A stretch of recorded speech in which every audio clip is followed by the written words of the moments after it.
Yo, Flows, what's up? It's good to see you all. I hope you all enjoy the stream tonight. This is part 2, so if you missed part 1, go check part 1. We do have a cool panel tonight. We do have Joe, Jeff, Nate, and Ian. How you guys all doing? Good. Boy. I'm good. Amazing. You guys? Yeah, we're starting 45 minutes earlier tonight. Woohoo! So we can have a longer stream. Yeah, I haven't been recently in the stream, so I'm looking forward to this one. Yeah, you've been missed, man. Busy with work, school? School's off, but just procrastinating in general. And yeah, the video I've been procrastinating on the most, but it's just been other stuff with school. Yeah. Yeah. Well, it's good to see you. Good to see everybody in the YouTube lands. What's up? Good to see you all. Please hit the likes, share the show. Really appreciate you all. So yeah, I was busy working on a video now before we started actually because last night before we ended the stream, I went on Matt Dillahunty's channel with R&R and it was bad. I was wondering why I couldn't get any arguments through. When I actually went to look at his stream, I was muted 90% of the time. So I would get one word in, like violating the first law of thermodynamics. That's all they hear. The rest is muted. They can't hear what I'm saying. And then all they would get is him screaming at me and swearing at me and telling me I'm stupid and, that kind of thing. So luckily we had this live as well, so it's recorded. So I'm able to make a video giving my argument, which he didn't let his audience hear. Yeah. Tends to be how they roll. I found the video that I was talking to you about, Flatsoid, for your documentary. Awesome. You'll just send me the... Yeah, it's called Fanatic Glober, and you made it. Awesome. Yeah, I'll definitely check that. Yeah, guys, the documentary is definitely coming on. Looking forward to getting that done soon. I got some people I also got a contact for interviews and stuff. So if you are interested in having an interview on the documentary, let me know. Email me and I'll see what we can do. Right. Okay. Sure. Because it'll be interesting to see people's past, what can I say, interactions with obsessed globers. Yeah. Okay, so we're going with part 2, guys. We got, how far did we get in last time? We got it 12 minutes in. It's a 27-minute video. And so far what we got was, meteors. So that was their proof of the Earth not having a dome because of craters. Shot, thanks, Joe. Really appreciate it, man. But yeah, it's good to see everybody. Hit the likes, share the show. This girl, oh my goodness, I've seen a few. Erika. Oh, geez. Awesome. Yeah, Josh, I'm sure you'd be interested, man. I'm sure Josh would be interested for this interview. So yeah, that'd be cool. Okay, let's get going. Craters and known meteorites that were found within those craters, including the Tunguska event. It was seen by numerous people, and it wasn't even the only meteorite that they found in the Tunguska Basin. They found all sorts of little miniature bolides that also were of extraterrestrial origin because they have a composition that only meteorites have. High amounts of iridium, right? Like, Weird. Guys, I'm sure there's iridium in the ground on Earth, is not? Oh yeah, there's Yes. plenty of it in Haiti that the U.S. is currently still mining and has been since like the mid '80s. Yeah, it's weird. It's almost like when you think of the cobalt mines. Yep. Where they're using all the little children to mine for their batteries that they love lithium. saying friendly. Yeah, the lithium. I don't know if you know this, but beneath much of Ukraine and around that area, I guess you could say the peninsula where they're having the war in the Black Sea. Yep. That Crimea. region, yeah, Crimea. right. So that region right there, apparently, this is the rumor mill, right? Around 500,000 tons worth of lithium down there. For all their batteries. Yay. But if you think about it, how stupid it is. They're saying we're making battery cars because we want it to be eco-friendly. Yet it does more damage than good. Yes, 100%. It's like, what the hell? Yeah, and all these people buying these electric cars thinking they're being green when it's actually the exact opposite. It's worse. You're being way worse. And it's a trend. It's a trend thing too. It's also a status and how they look thing.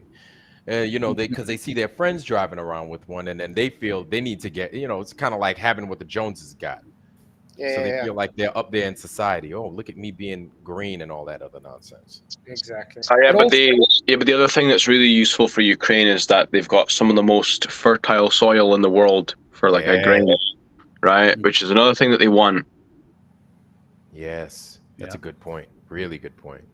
And what's it? Kazakhstan? I think they have lithium as well in Kazakhstan because they were doing a deal with Russia like a few months ago. Kazakhstan is one of those old world countries as well. Very old. Yeah. But anyway, she's saying because we find rocks that have higher doses of iridium, therefore it comes from space. Jesus Christ. I mean, aren't the globers the same ones that claimed before that Thea happened when the moon, a great comet struck Earth here, and that's why we have the moon today. So Yeah. in other words, that means we have pieces of the moon on Earth. Yep. So That's probably what they gave the Dutch as far as moon rocks, that those petrified woods from the moon, right? Yeah, yeah, exactly. What a bunch Your of other garbage. point of evidence being what people see in it. Sorry, guys. Sorry. Fellas, come on, shift it a little bit. Go on. go on ahead, with your mate. point. Sorry. Yeah, or other evidence besides that would be people seeing it, but I mean, no proof. Well, Nate, she's claiming that the tungsten thing happened in 1908. 1908. Yeah. She says numerous people observed this. They filmed it apparently They in feel 1908. right. I wonder what kind of I camera don't know that was. anybody in 1908 that had film cameras as a standard, so Yeah. that's really weird. It's the same And- guy that filmed the moon footage for Apollo's. That filmed the Tunguska experiment. That's what happened. And not just that, I mean, where is this film? Where's this footage? Yeah. It doesn't Smithsonian. exist. The Smithsonian probably. Everything's in the Smithsonian. Don't you think that's odd? Or in I the feel like Vatican. I feel like a lot of exactly. Globers would be bringing up that footage if it was real, if it Yeah. did exist. Yeah, well, when you looked up last night, every time I looked it up, they were showing 2013 Russia light in the sky. It's like, what's that got to do with 1908 tungsten? Come on. Yeah, but why would she cite that one and not like the recent ones that would have, like videos of them? Yeah, where are those meteors? Yeah. Because the stuff it was made out of.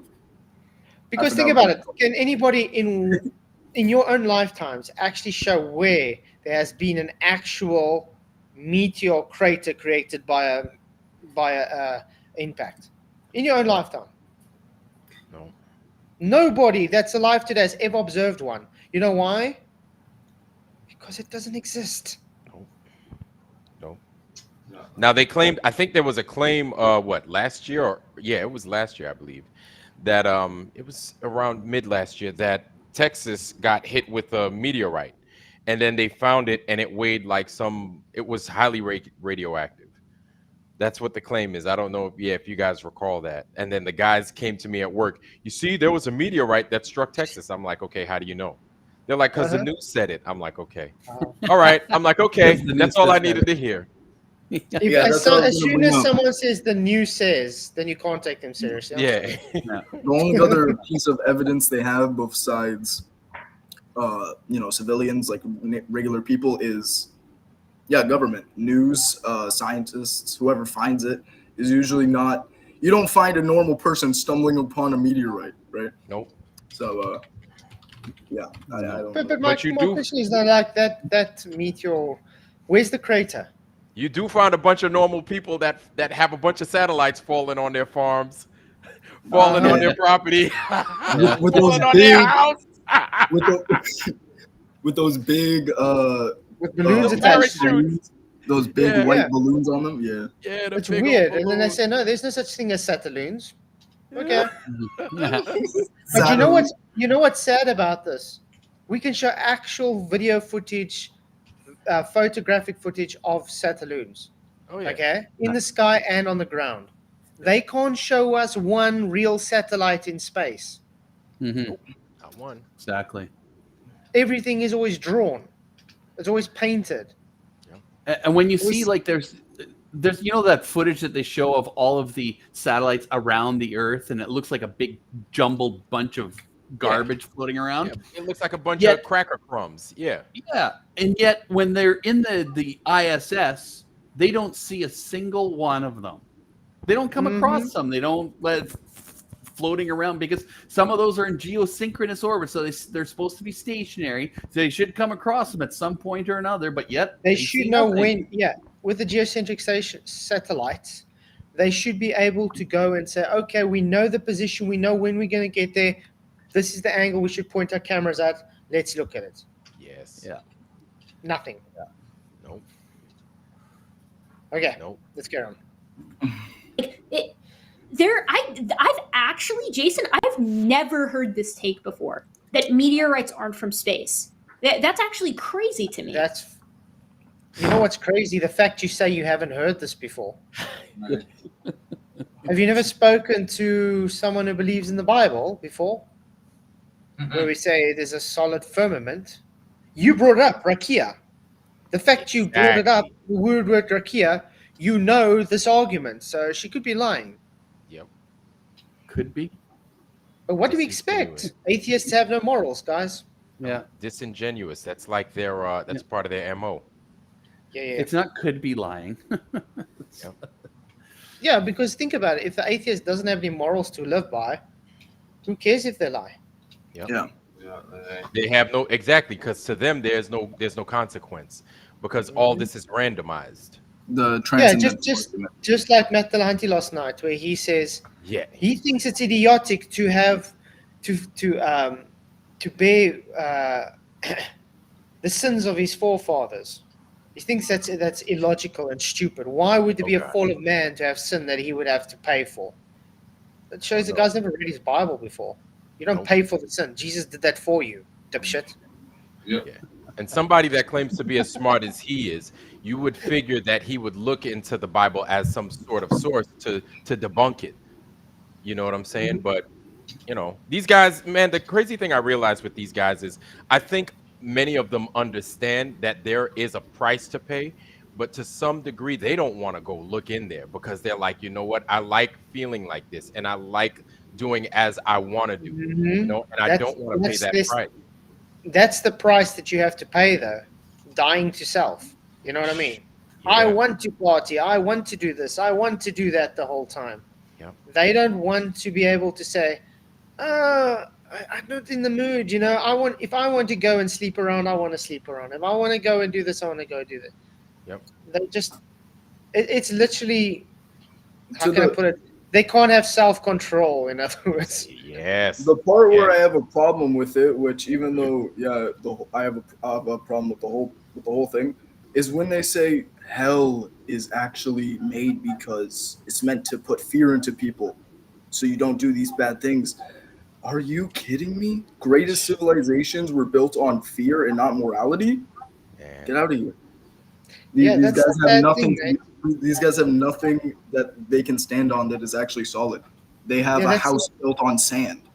Exactly, but that's the sad thing, Nate. That's unfortunately how a lot of these atheist apologetics work. They try and argue, "Oh, you guys are just preaching hell and brimstone. You know, if you don't believe in God, you're going to hell. So He created you to go to hell. So I'd rather just go to hell because He's not a loving God." It's like, no, that's total bullshit. That's what it is. Yeah. It's very And specific. It's just separation from God, which you Yep. choose, by the way. He doesn't force you. You choose it. exactly. And what trips me out is that these guys don't understand that everything of quality, right, needs some kind of standard. Everything you do, every way you think, everything you see, it meets and it needs some kind of standard. If you're building a house, you bet, just like you mentioned earlier, right, that you need a foundation. You can't build it on sand or else it's going to fall apart. If your foundation is sand, good luck. But you need a rock solid foundation, and that foundation is founded in discipline.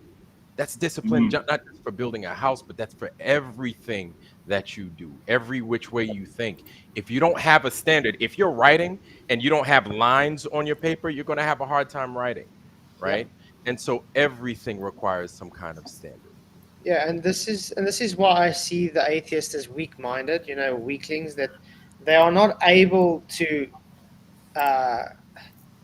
be self-controlling enough to say, okay, yeah, I'll give this up. You know what I mean? Just because it's the right thing to do. It's more like, no, if I want to do this, I want to do this. You have no right to tell me. Who's God to tell me this?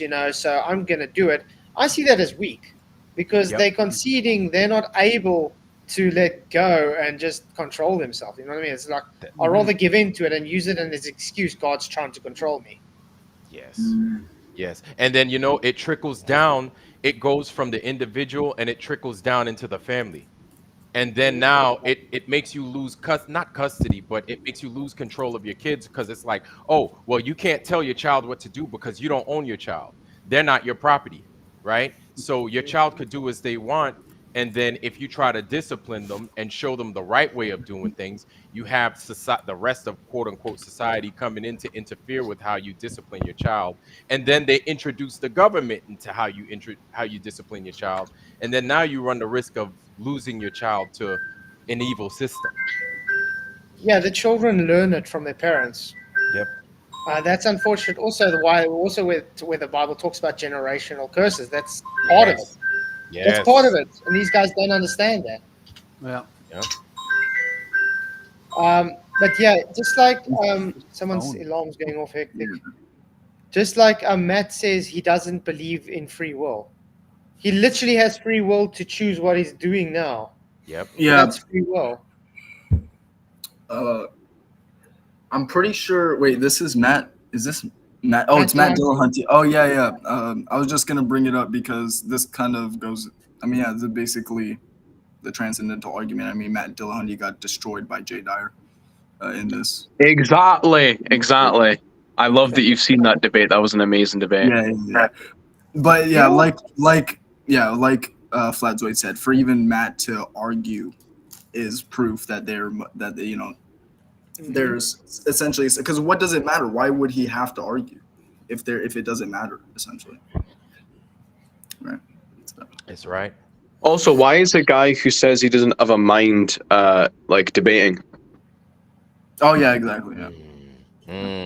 Because it's just things clashing together, and that was the thing. Because you can have false interpretations. It's just molecules, just strikes, striking together, and it makes your thoughts up, and you can have, Yep. So even the atheists can't say that, or our atheist worldview is right, because it might be their brain playing tricks on them. So. Yep. These guys. May I ask, how old do you think the Earth is?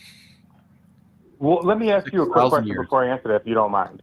Do you think that all the people that have seen apparitions or images of Jesus Christ, do you think that all those people and all those documented events and recorded incidents, do you think that's proof of God? No. I don't, and I can guarantee you that the number of meteors are proof that there's not a God. Yo.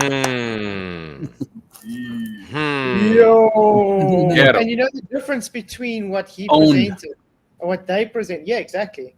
There is actual documentation of people dying, getting killed for saying they saw Jesus after he died. Okay? Yeah. There were 500 instances of people's testimonials that they saw Jesus alive after he got killed. He got crucified. And you want to know something? After you see the truth, there's really after you see the truth and you proclaim the truth for what it is, like, for example, I was working at a company, and then I got shit canned because I was telling the truth. And then like I was upset about it, but then I really wasn't that upset. So these guys proclaiming Jesus, they saw what they saw. So you can go and you can make an attempt on their life. What can they do about it? You know what I'm saying? When that many people die for a lie, or that they say is a lie, it's truth, because no person would die for a lie. You know, Thank you. that's what's so hilarious, that they think that, oh, it's not real, when so many people gave up their lives for what they saw and what they believe. Yes. Well, I feel Right? like that's too much of like grouping it in, because even jihadists, right? 9-year-old jihadists will die for Allah. The martyrs, totally different, man. I know the difference with the martyrs, that they were pure. They hadn't done anything wrong. Even Jesus, historically, because I mean, I don't think Matt Dillahunty rejects the historical Jesus. See, jihadists. Okay, the difference between a jihadist and someone who died for Jesus Christ is a jihadist was doing a violent action. No, yeah, I know. I'm just for saying that dying for it is not ultimately. No, that's not what it's saying. It's like there's dying for, like, being killed, like, and not doing any violent action towards that. Yeah. Being killed for it. You got to understand the mindset difference. The Islamic people are brought up to believe you are not guaranteed to go to Jannah, to heaven. Yeah. Okay? But you are more guaranteed to go to heaven if you are a martyr for Allah. So that's why they do jihad, why they go and be a martyr, because they believe if they do that, they are guaranteed to go to heaven. Yeah, they believe that if they kill. But the difference between the people that like saw the testimony that said they saw Jesus, they didn't have a reason to die for it. They could have just said, okay, yeah, I'm sorry, and went for it. But they got brutally killed for this. Mm-hmm. Yeah, no, fair enough. The Quran promotes it. Yeah, no. But see, also the Quran says that they have to kill unbelievers for their guaranteed spot in heaven. That's their belief. That's one of the things. One of the stipulations. This is how we're able to discern the truth from the untruth, because we know that the Bible is the truth, because as the best set of moralities and is the provable. Yeah. Historically too. But now you have the synagogue of Satan that's basically running everything financially, judicially, education-wise, and telling you that you're crazy for believing in the Bible. Yeah, how dare you? How dare you? And we all know who the synagogue of Satan is. Yep. Or that the actual meteors are coming from. Because meteors aren't immune you. Because tens to hundreds to thousands of people, including myself, witness meteors every single night, right, as they streak across the sky. Does she actually believe this? Does she think that little bright prove it to me, please? Star is the ISS? But isn't that supposed to be an asteroid though? Asteroids is what lights up the sky. The meteor is what falls to Earth. That's what it is. Yep. So she doesn't even know the terms. Yeah. Okay. And then they're like the size. They're that huge, and they're the size of a grain of sand, is what we're being told. They're that big, but they're the size of a grain of sand, and they just land. Yeah. But I mean, have they proven it is what they claim it is? Or is it just what they've been told it is, and that's what it is then? Yeah. Right now, there's supposedly, I was just looking before getting onto the stream, there's an asteroid out there worth 10 quadrillion. Yes, quadrillion with a Q, y'all, right? Out there that you can see tonight, actually, at around tonight, right before dawn, right? You're going to be able to see this asteroid, apparently, in space, that's got all these high metals and stuff. And they said, it's from this possible planet that was covered in metal. And I'm like, what is it, Cybertron?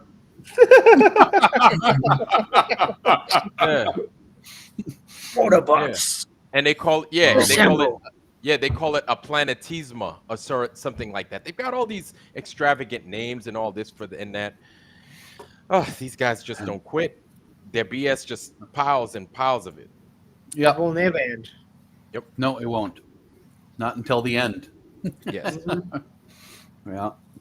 hundreds of people have worked with meteors, probably thousands have worked with meteors, and at least hundreds of people, especially talking about, like, just because I know it the best, the Tunguska event, have seen streak through the sky and crash, and then they have recovered the meteorite that created the impact event.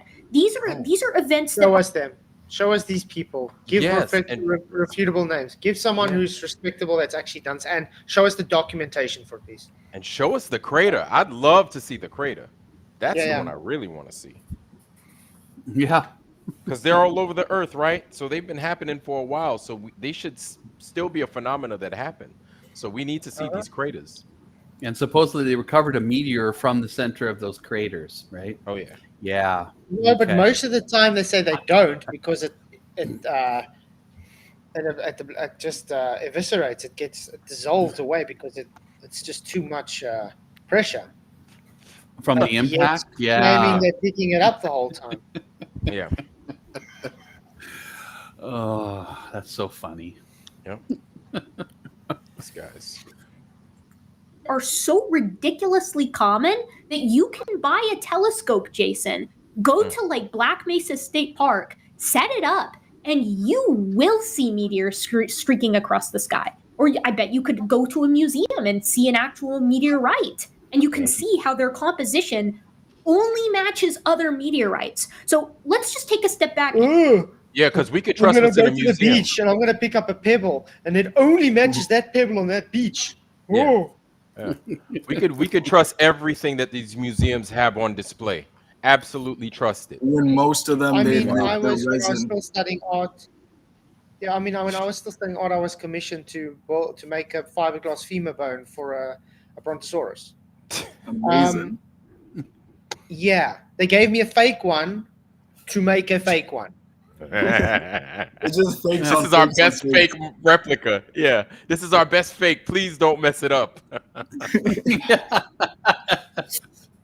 Yeah, exactly. No, but guys, the real ones, even if you sneeze on them, they'll literally just disintegrate. We can't bring them out. I'm sorry. Yeah. Oh yeah. Oh, and, but they're also I radioactive too. Don't forget that. Yeah. Oh yeah. Yeah, I still have yet to see a real dinosaur bone in any museum yet. Yeah. These guys just. Yeah. Aggravating. Just because someone says something is real doesn't make it real. Nope. Yeah. But these people are going to stand by it day in, day out. I mean, how long did the people believe that petrified moon rock was real?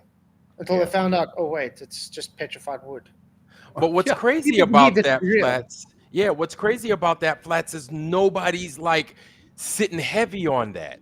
They're not Like, angry about as it. soon as you saw that that's fake, it should be the rest of everything is out the window. We're gonna discuss this fucking fake moon rock.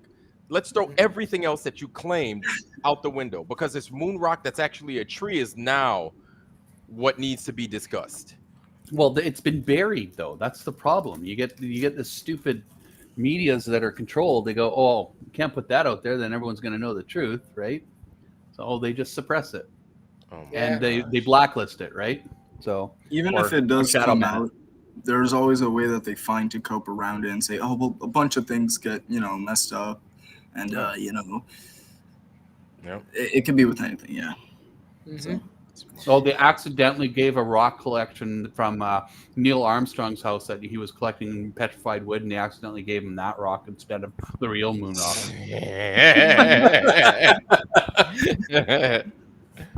I mean, hey, they'll believe it. They'll believe it. Oh, of course it would. The old switcheroo, eh? Maybe Just because I said that, now that's going to be a narrative that's going to go around saying that that's what happened.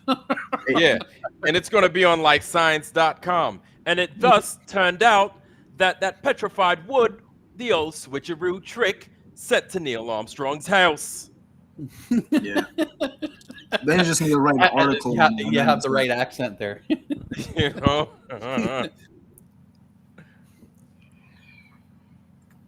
And imagine from a scientific perspective that meteorites, the rocks themselves, come from Earth.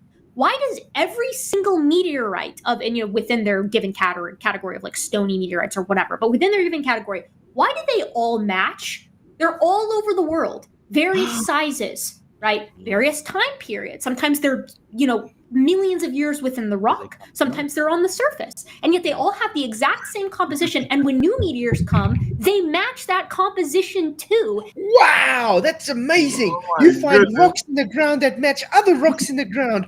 Wow.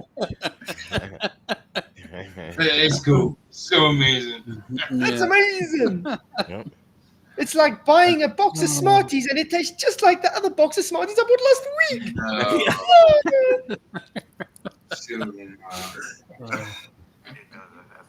It's like, Wow. it shows you how gullible these people are. Yep. They literally what she's giving is no evidence that it comes from space. Like, Just because look the at the composition is the same as something else found where you found the other ones, the same composition, doesn't make any difference where it came from. Nope. I'm just looking at the face of Dillahunty there, and just it looks like there's just emptiness there. Yeah, he's just sitting there like, can I send now? Yeah. Multiple kinds of wood will have you can have I don't know exactly, but you can have wood in Europe and then the same exact kind of wood type in Asia. Yep. This isn't like something that's but this is a stupid argument. I mean, there's really nothing here to break down. Yeah. That's it. And that composition doesn't exist anywhere on the planet by natural means. Like, where? Prove it. Yep. Prove it. Yep. Go ahead. And we've got some of the biggest craters in the world here in the U.S., right? And it's like, where are these rocks that they're talking about? Well, Where you have like a whole series of it would be littered with these rocks. Where are they at? I've literally been to the cradle of humankind in South Africa, okay? Mm-hmm. And it's a huge crater, as they put it. It just looks like a deep valley. But where is that meteor? Yeah. Yep. Mm-hmm.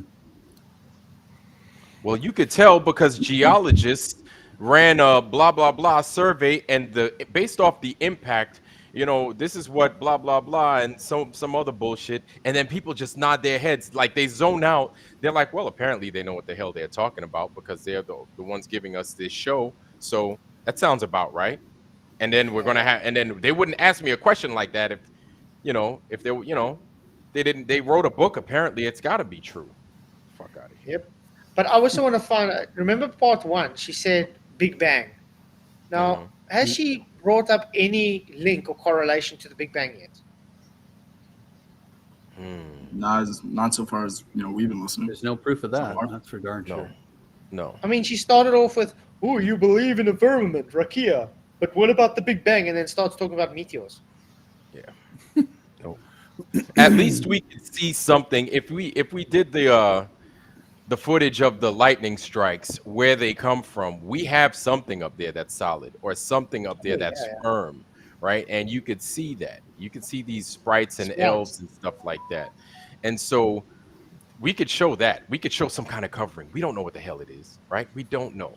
But could that be the firmament? There's a good chance it could be. But that's something we could work from, right? Where's this Big Bang that they're talking about? But they can't even remember what happened. Yeah, people could barely remember what happened 10 years ago. And you're going to talk about some event that occurred billions of years ago? Really? Yeah. Yep. But the CMB, man, we see a microwave background radiation. Come on. So therefore, carbon dating is real. Yeah. Oh yeah. That's the one. I love that one. We had fishes that we had cows, that jumped in the ocean and they became dolphins, for Pete's sake. Come on. Yeah, right. Or the fishes, the mud skippers that we have. Yeah, they're still in an evolutionary process. I mean, guys, we are all cannibals. We eat strawberries. It's our cousins. Yep. Yep. Really ridiculous stuff. What's up, Roger? Not much. You started early, I guess. Yeah. For this week, I'm going to start early. I still want to know, PJ, is it cool if I do tomorrow and you do Friday? See. PJ? I'm starting with I'm not muted. Oh, I thought you muted. I start. I'll be starting what time on Friday? Tuesday. Tomorrow's Tuesday. That's what I'm asking. Can I do Tuesday and you Oh, do you Friday? want? Yeah. Oh, yeah. Fine. You do Tuesday. I'll do Friday then.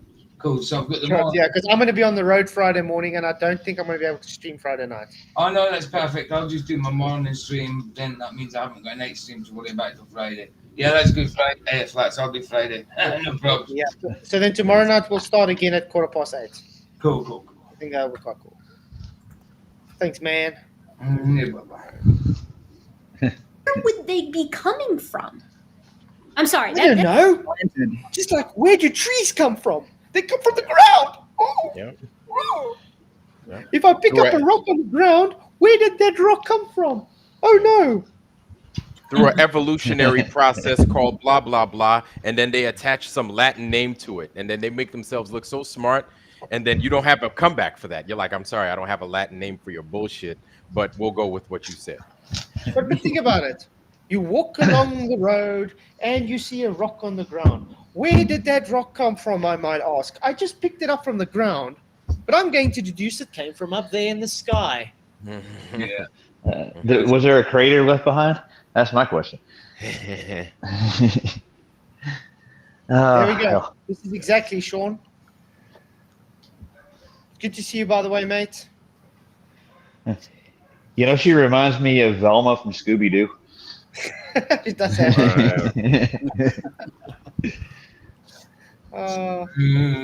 Yikes. What's up, brother? How you doing, mate? Hey guys, I'm good. I'm Hey, out and about, but Good, good. Hey, I'll be listening in. Nice to see you, man. Good to see you, man. all Be right, back Cuz, with you. so All how you right. doing, man? Watch out. Did you watch That's Huey's wild. treatment that I sent you, Platson? On this, yeah, I haven't watched it yet. Yeah. I'm waiting till his series totally finished, then I'll watch it. But I'm sure he's ripping them apart. Oh, yeah. The first lie, this goes right into the... Uh-oh. Oh, we lost you. He's got a You touch lost of me. yeah, he's got a touch of the ironworkism, huh? Who, me? Yeah. Oh, we lost somebody. I don't know. I'm still in as far as I know.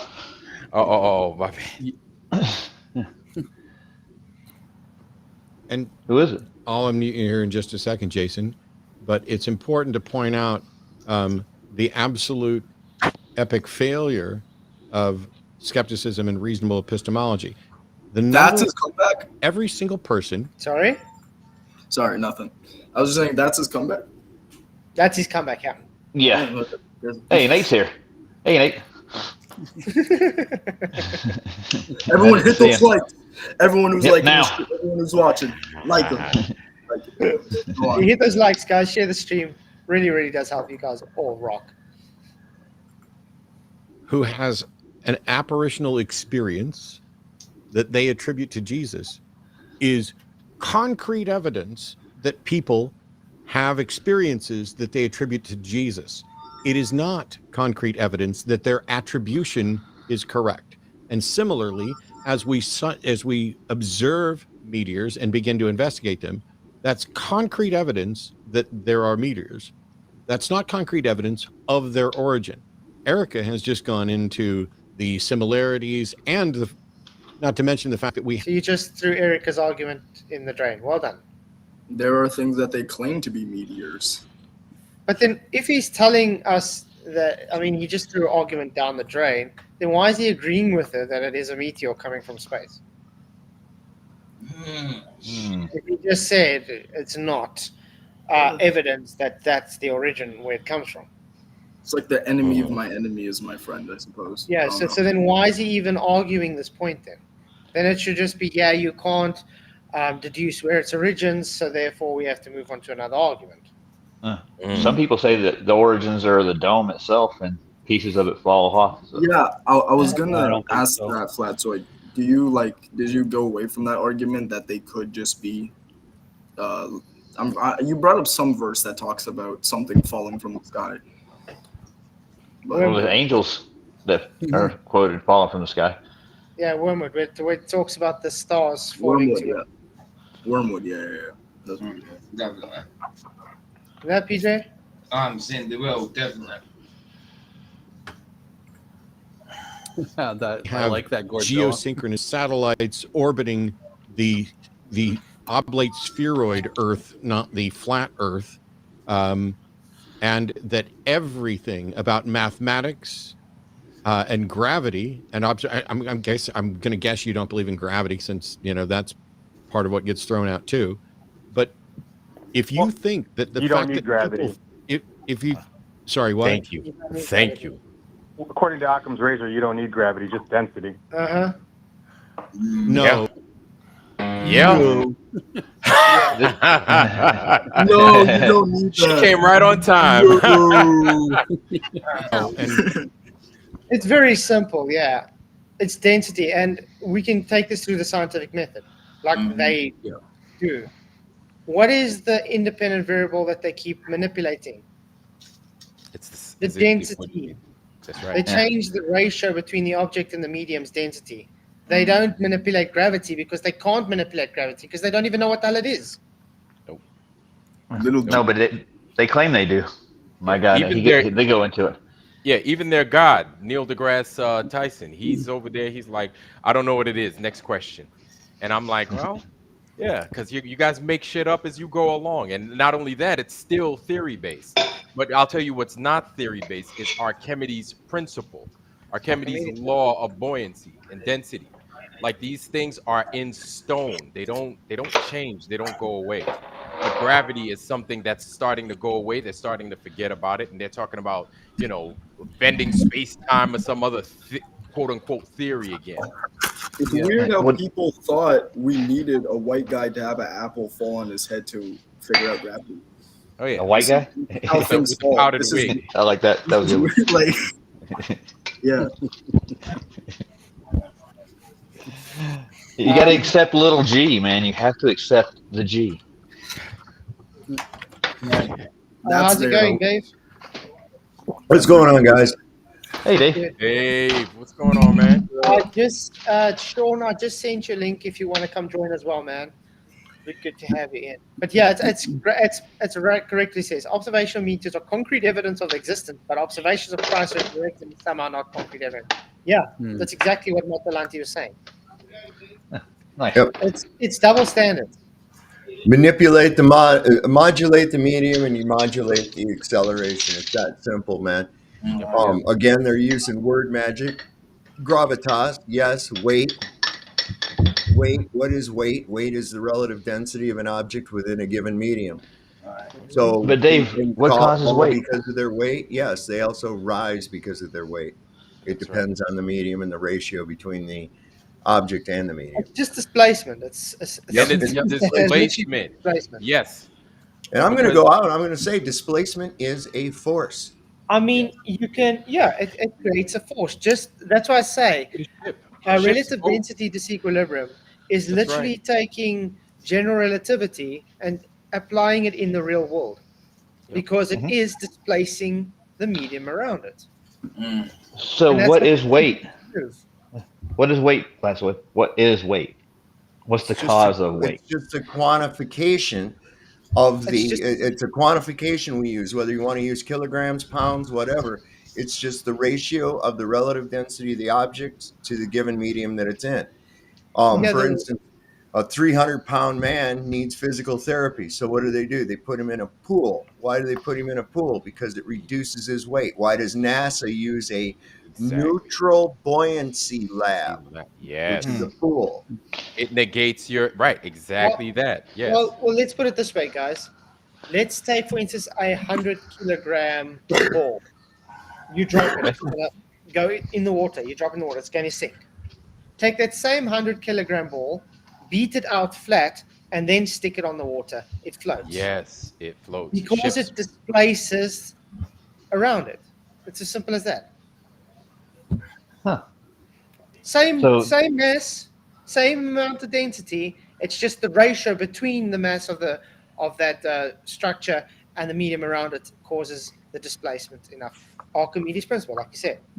All it is. So if you're flying high enough to the sun, wouldn't the gravity of the sun reduce the weight you have towards the Earth?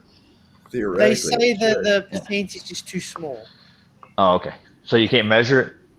It's non-existent. They say it's too small, but it's weird because you should be able to have some kind of instrumentation that will pick up the pull of the moon, for instance. Yep. Yeah. But there is no instrumentation.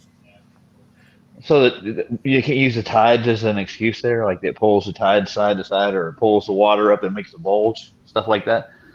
That's nonsense. What's up? Someone just popped in. Who was it? Oh yeah, Ryan. What's up, man? Hey, Ryan. Long time no see. What's up, guys? Okay, Carol. Thank you for demonstrating denseness for sure. But gravity is the description of mass interaction, and the mathematics of gravity. Everything from the accretion disk from a sun that leads to the potential formation of planets. You just took you off. Oh yeah, let's make math in Narnia, so therefore Narnia is real. There you go. Yes. Bingo. What is the argument? The last I don't know. Last time where we're getting the people that don't understand that math can lie.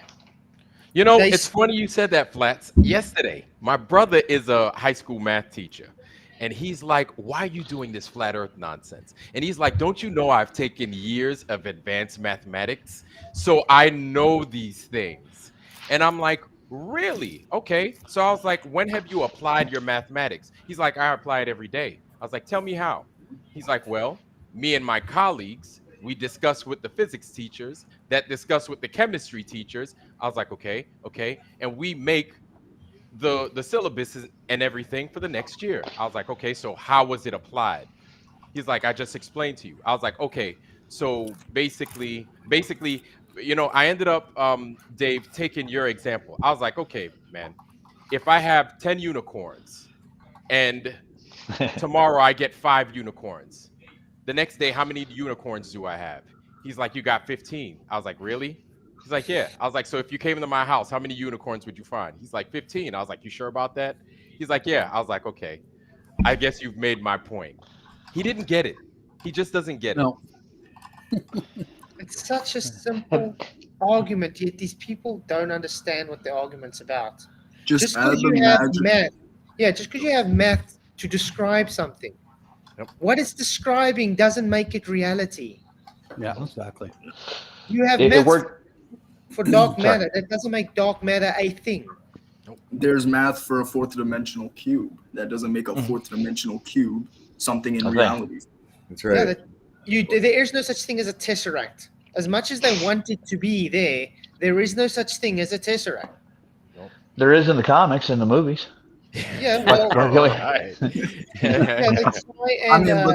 they try and show visualizations of it. Even the visualization doesn't show it 4-dimensional.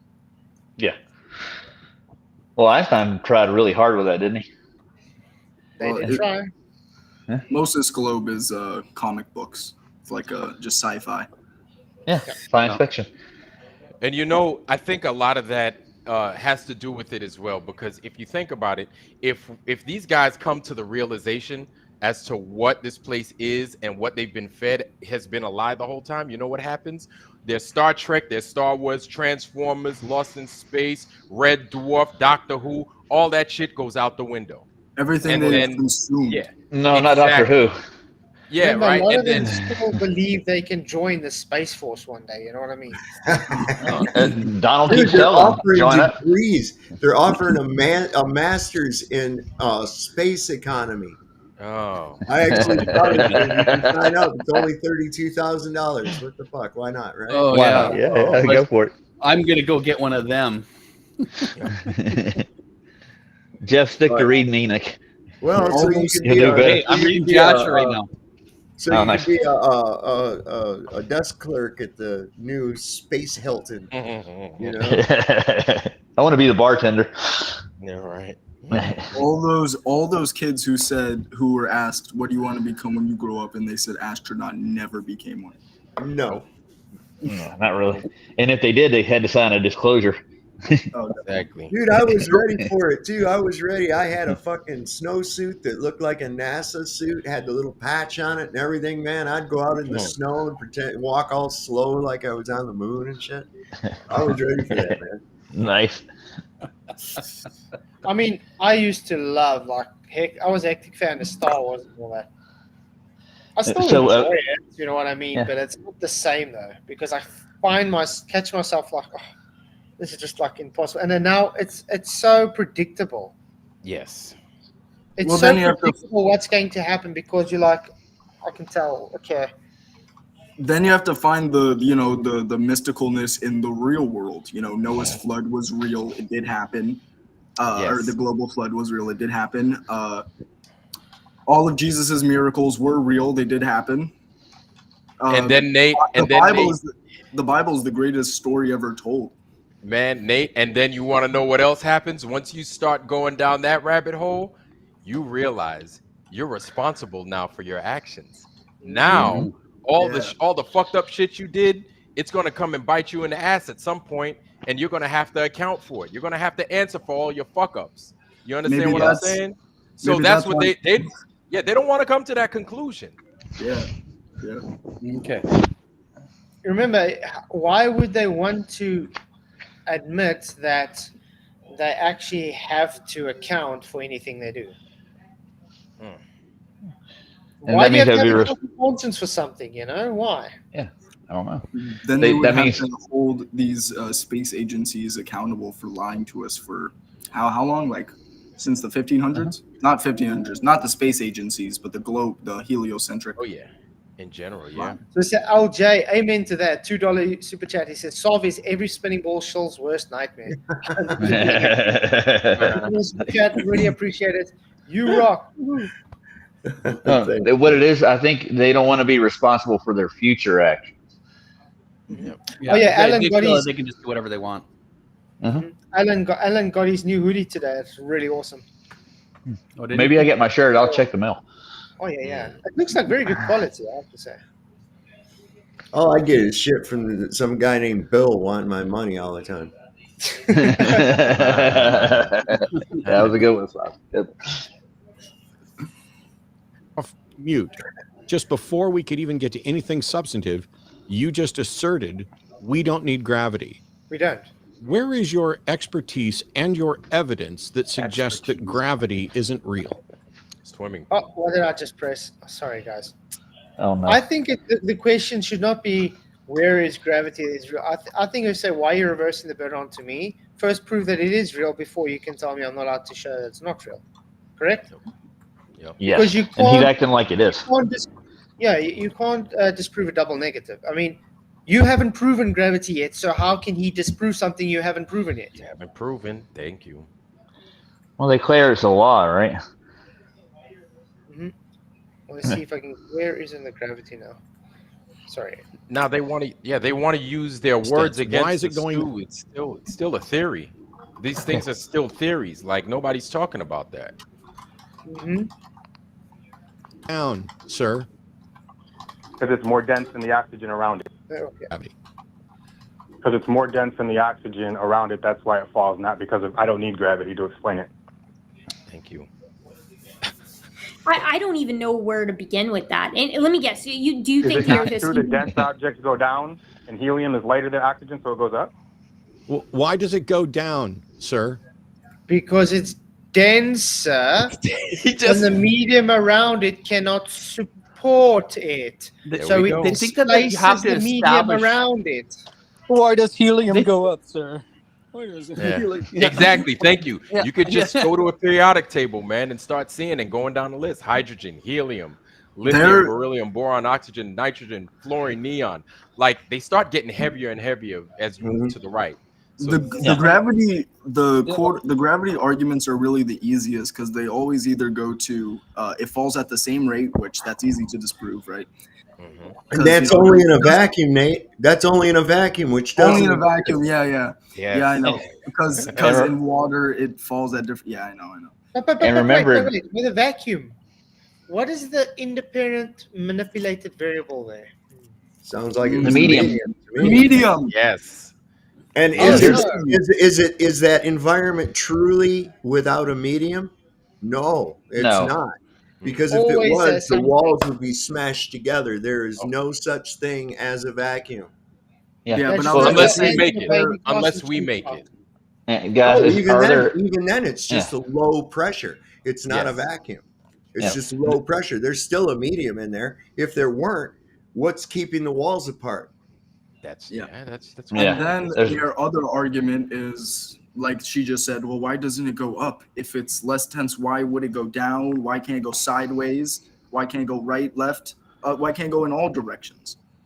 Well, gas does go in all directions. Well, I got another question. Is there a No object. natural? Is there a sort of natural order to Well, I things mean, how it works? Yeah. So why is it too hard to understand that the natural order for densities is up and down? Because they have to make some weird, again, a weird variable like they have for all of their math. I mean, it's the They put same. it into ours. They put it into ours and say, it's akin to saying that. Why do you get older and not younger? Well, that's a hand of time, right? It all comes one down direction. to Nature works. doesn't work It's on a the globe. order. Yeah. Why It's the doesn't it like natural dip? order. Why doesn't it like dip and curve? Like at 30 you look really old, at 40 you look super young. Man, why doesn't that happen? I really wonder. Yeah. Entropy is the word. I think and I think one of the ways to start making things weird is just get a piece of styrofoam, something that you got delivered to you. Get it, break it to pieces, watch what happens. You know what I'm saying? Some of it, but because you start generating that static electricity, some of it will just stick to you. You know what I'm saying? And it will then oppose what gravity normally does. So now you have to introduce something totally different. And these guys, they have a hard time trying to explain that. Yep. Oh, I got a question for you guys. Have you ever walked around the yard and ran into a vacuum anywhere? Did you find a pocket of vacuum? It just happened. It's not a natural thing. Flatzoid, I have to, I get pulled to the center of the earth, so I have to just pick up. I just have to keep my desk clean to make sure I don't flip over anything. Somebody said something about why doesn't it go sideways? I know, I do that all the time. Well, it can. Watch. Let me turn this. If you attribute the force to it. Yeah. And it ain't gravity, is it? Nope. And you know what's showing you? This is just something. Wait, pause it quickly. This is where the upward rising Earth is. Yeah, I know. Acceleration is not the cause for that movement. It's the displacement. Right. See how the helium balloon went forward in opposition to everything else? Mm-hmm. Yep. Because why? The air was heavier than the helium balloon. Yeah. Remember, everything. Only temporarily. Only temporarily was it. So an upward acceleration would only be a temporary pressing down. The same thing as when you're in a car. When you're getting up to a speed, say 60 miles an hour, you can feel yourself press back as you get up to that speed. Once you've reached that 60 miles an hour, you move around freely. There is no force from it, right? Yep. And so I had these people, somebody arguing with me in Facebook. They said it's upward movement, not acceleration. I said constant movement is acceleration. Exactly. If you're in your car, do you just push the pedal down and then let it go? Or do you have to push it down and hold it? But you see, this is the issue which we bring up a lot, where we're saying, if you climb in a car and accelerate, you get pushed to your seat. But now if you're not accelerating anymore, you're just going at a constant speed, you're not pushed against your seat anymore. So according to their theory that the Earth is not accelerating, then they can't claim we have a pressure pushing us anymore, because everything would equalize anyway, because there's no acceleration of force to push. Because their cause of this is the acceleration, correct? Mm-hmm. Yeah. With us, we're saying you don't need this acceleration. It's the displacement that gives the cause. Yep.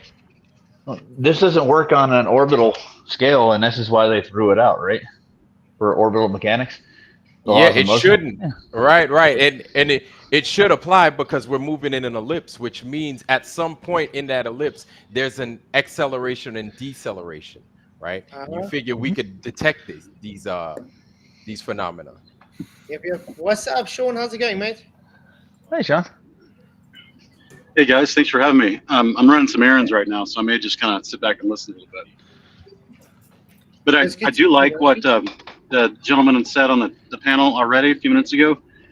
He said that why doesn't gravity work in other directions than just down? And I've always thought about that. I've never heard anyone ask a glober this. Is like, if I'm standing next to a mountain full of iron ore, which has an incredibly thick density of mass, why am I not somehow attracted to that mountain? And I can measure some sort of difference between the attraction between my body and the mountain and my body and the ground. But that's never talked about. Yep. I'm only attracted to my wife. God created it that way. It's not gravity. But see, this is the same argument I gave to FTFE when he wants to claim gravity's pulling gas. So I said, okay, Mount Everest, okay? It's the same mass as Earth. Why don't we see any gas attracted to Mount Everest? Right. It's less gas at Mount Everest. Yeah, so how does gas escape the pants of really fat people? Imagine that you're It's orbiting walking around everywhere to find people that are overweight just so you can breathe better. It's just following around the large person in an orbit as they walk. But yeah, the main point here is gravity has never been shown to be proven. They're just making the claim, and because they got the math for it, it doesn't make it gravity. It doesn't make it true. The equations are only describing observation. That's it. That's where it stops. The only thing they did with the math was add a g to acceleration, correct? Mm-hmm. Yeah, they call acceleration g. And that's not really math. And anything to do with orbiting or spinning is on a planetary scale, so it's unobserved. It doesn't, can't replicate. Yeah, but I mean, we can change that and even say, okay, we can have an orbit on a donkey Earth. We'll just change G to D for donkey. Yep. Oh. Yep.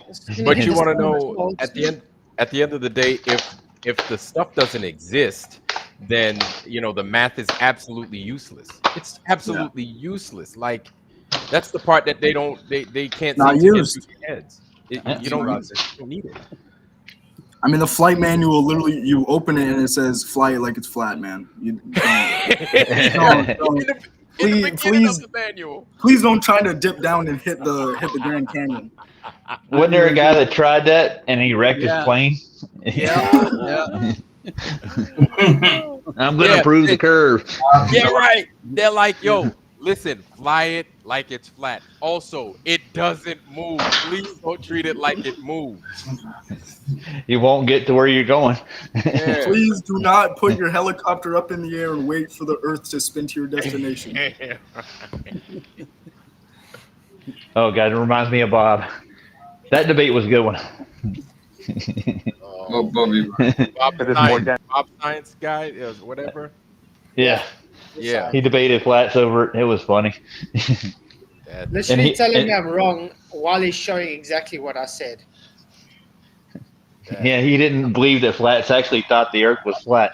And Jaron had to stop him like, he thinks the Earth is flat, dude. Like in the middle of the debate. He wasn't there to debate, remember? He's on a debate, but he's here to debate. No, I'm not here to debate. I really wish you asked him the question is, if you brought that picture up with that plane crash about the guy trying to prove the Earth curve and say, this is you, Bob, isn't it?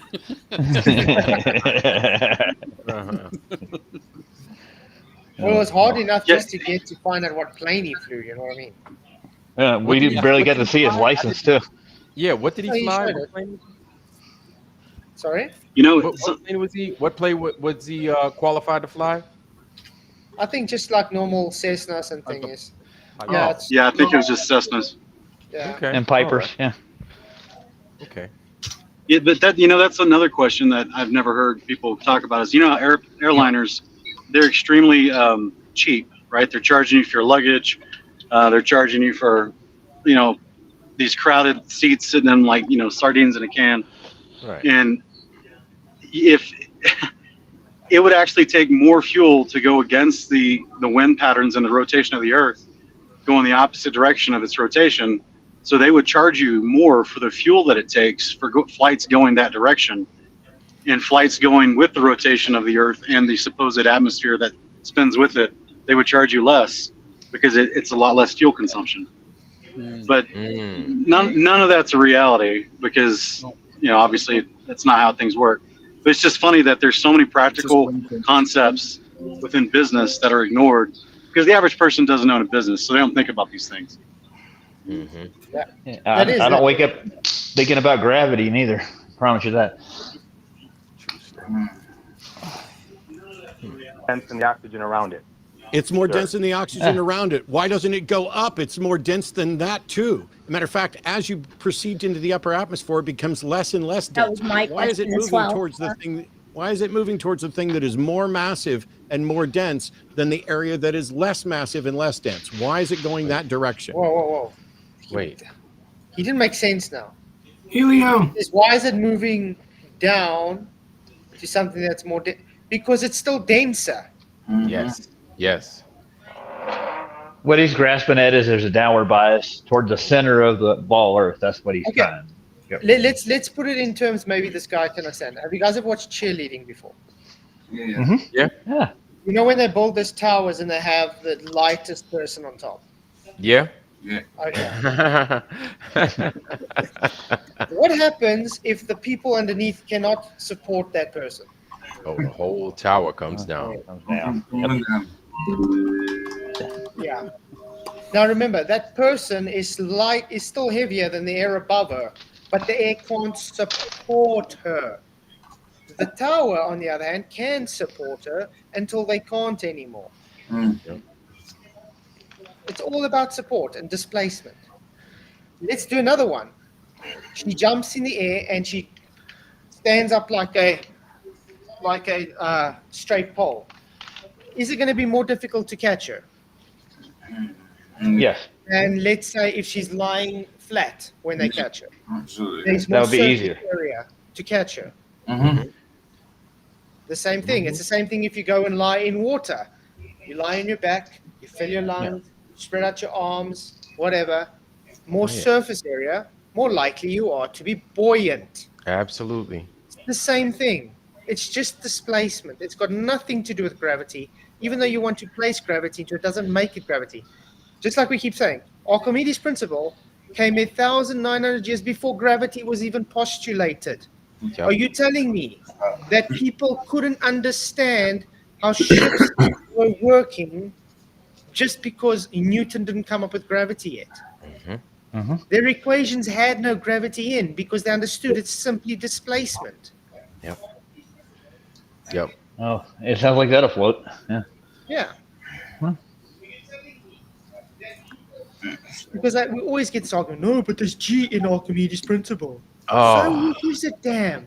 Yeah, it wasn't right. in there always. They added it later. Yes. Is it big G or little G? Yeah. That's the little G, man. Though you got to accept it. Yeah.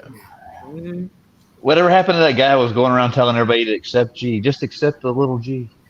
he came on here too. Timmy Bob. There's only one GI except, and that's God.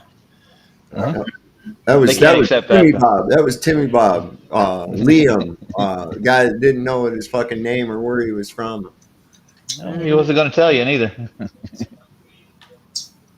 He was a triggered little fool, wasn't he?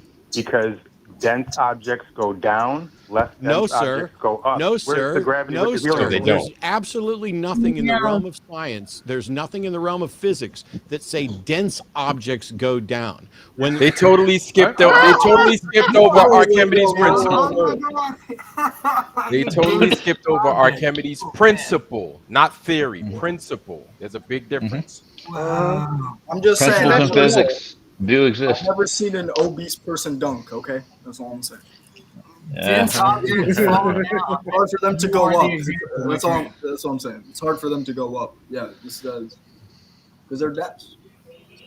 Oh man, that's bullshit. What he just said. That's a lie. He's hand waving it now. According to my science. when you're talking about buoyancy, which is essentially what you're doing. And now you just contradicted your own claim. You just told us that there is no principle that explains it. Now you're saying buoyancy. Literally a contradiction in terms, in the same breath. Mm-hmm. Well, I haven't heard from Velma in a while. She ain't said nothing. Yeah, she just looks very confused. Yeah, later she gets worse when we're on QE. She just like, I agree with this guy over here next to me. You're right. She's whether or not something denser will float or whatever, that's fluid dynamics, and it would suggest that things would float up because they're floating towards the least dense. So your model is absolutely flawed because you don't understand either what the science says about density or buoyancy. You know what, guys? Maybe if he's live again, I should actually tell him. I'm actually just here to quickly correct you on how buoyancy works. Is he going right now? You can give him a call. The problem is, we saw last night, he doesn't actually let me talk. He just mutes me so his audience doesn't hear what I say. Wait a minute, Flats. Was he yelling? Was that him yelling and cussing at you like that? Was that him? That was him. Get the hell out of here. He treats his guests like that. That's bad. I went to go actually look to see on his stream afterwards what, if they could hear anything I said. 90% of my words were not said. Oh, wow. Literally, he mutes me when I say yes. Then he mutes me. Mm-hmm. Yeah. Wow. Talk about Nathan's mute button. He didn't hear a word I said on that whole argument. He muted me the whole time. Well, he already had the answers for the questions you didn't ask yet. Yeah, so it's great that we actually did this live, that we got recorded with my side of the argument. So I am able to make a video and say, this is what I actually said, and this is what you guys heard. Yes. Well, I like that. Yes. It's like going to court, ain't it? Yeah, and Aaron Ra, his biggest claim was there's no such thing as creation. Uh-huh. Yep. And then when I called him out on it, I'm not allowed to call him out on it. Weird. Weird. Oh, Hey, Leafy. I don't know why that guy calls himself Aaron Ra. Is he an Egyptian god? He's very evil. He's a role player that never grew up out of the Dungeons and Dragons shit. He thinks that shit is real and he's going to be part of it. He thinks he's part of this dark kingdom or something. Just look at him. He's a moron. I'm the dungeon master. Yeah. You guys just talk amongst yourself. I just have to say night to the kids and stuff quickly. Okay. Tell him good night for us. Tuck him in tight. Tell him a nice German bedtime story. Like, Bunce was a little boy who would not stop sucking his thumb, so his mother chopped off his thumbs. Oh, I know. Oh my God. Go to bed now. The German version of Hansel and Gretel. Yeah, right. The lesson is you do not go eat people's houses, you Schweinhund. That's probably what they're making people so evil. It's just torture as a kid. They just hear stories like that. They grow up to hate the world.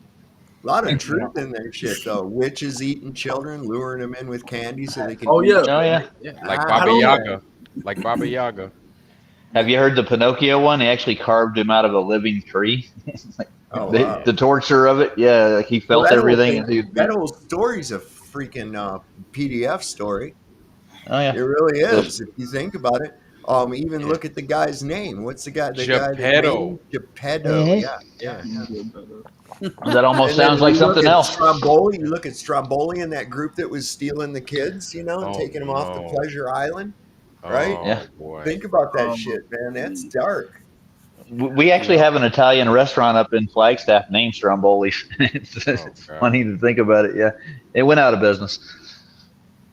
Some evil stuff, and the little cricket. Greta wants him to eat that Jiminy Cricket. He wants him to eat that. All right, so where's my bowl? I don't have my bowl. How many of you folks watched the Witsit thing last night, which I had to turn off within like 10 minutes because I couldn't take it?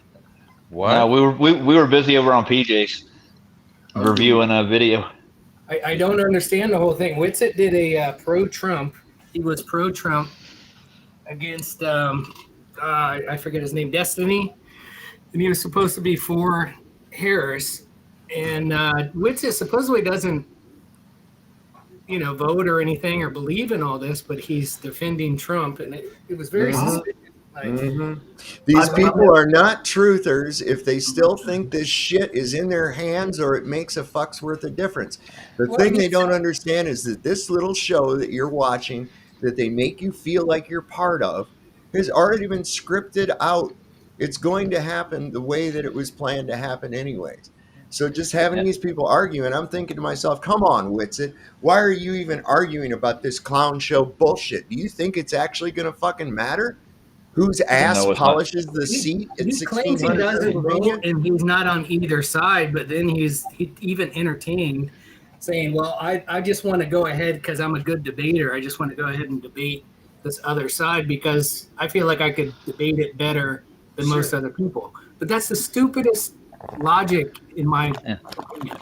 I think we should go over that because it's... Let's debate Narnia. Why don't we? It's, and other shit that doesn't fucking matter.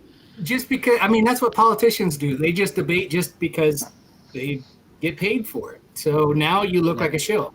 And that's the stupidest thing in my opinion. Why would you ever do that? Seriously. Yeah.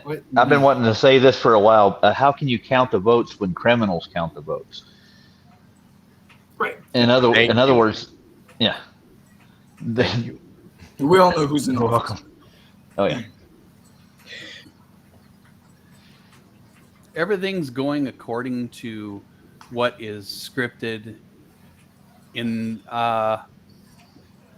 scriptures essentially, because everything's falling into place as we see it. Like Revelations is unfolding right now. Like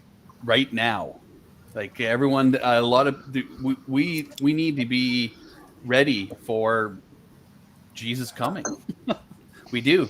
And I think there's so many people that don't realize this, and they are going to be sorely mistaken for a lot of this. They're going to hate it? Is that what you're saying? they won't like what they see. I really like. That's an understatement. I don't like thinking about that, man, because I still want to have like a wife and kids, man. I don't want Revelation to come when I'm still this age. Unfortunately, Nate, you don't have a choice in that matter. Fair enough. Yeah, fair enough. Right? Because who's in charge, right? So you all understand what the first plague of Revelation is, right? Or no? Does everybody know? I'm trying to. The first plague in Revelations. Correct. It's boils. It's boils that won't be healed. So you can think of radiation poisoning or something to that effect, or the 5G in connection to whatever the hell they just put in their bodies and they activate it. You mean as a little shot? Yeah. So that's all I'm waiting for. Once you realize that people are getting boils all over their bodies and they're realizing it. Okay, I guess we're at the end. They are realizing it. They are realizing it right now. Has anyone seen my Investigating Babylon series? No. The what, sir? Has anyone seen my Investigating Babylon series? Yep. Yeah, I've watched it. I have not. I got to take a look at it. What are you guys' thoughts on the conclusion? Well, I don't know. I think you have a lot of points that are very valid.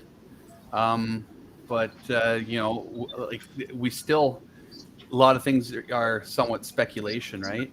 There's things that you really aren't going to know until the end, really, right?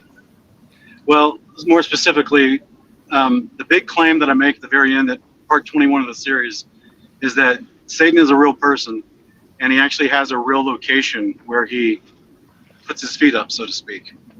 And I try to, through lots of historical accounts, through observation in the modern day, as well as through scientific experimentation, show the plausibility of that location, where he's has a literal location. You remember in Job when when God asked Satan, "Where you been?" He said, "I've been up in the earth, going to and fro in the earth." Yep.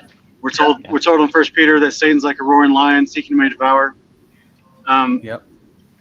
We're told that Satan has deceived the kingdoms of the earth. Satan offers Christ the ability to have the kingdoms of the earth because he has control over them currently. So do we think that if we believe Satan's a real person that interacted with the real Christ when he was in the flesh, do we believe that Satan is doing all of what he's doing from heaven, from above the firmament, or from the earth? I would say the earth. Yeah. So then where is he? Yeah, He's here somewhere. I heard your synopsis on Witsit, so I do know what you're talking about. Yeah. Yeah. So yeah, and obviously, how you alluded to all the different stories and Star Wars and all the different, the star itself, the Death Star. So, yeah, I can see the connection. Yeah, I just think it's interesting that if the ancient accounts are true, and the Eye of Ra is actually his home, and it's shaped in a spherical manner, it's very interesting that the entire globe model could be possibly based off of that concept. Yep. So he's the god of this world. And that's why none of the math works. That's why it adds up to 666. That's right. Yeah. So it's just an interesting concept. I don't know if anyone had seen the series or not. I'll check it out. Sounds interesting. Who would be the moon and sun god at that point? The fuck is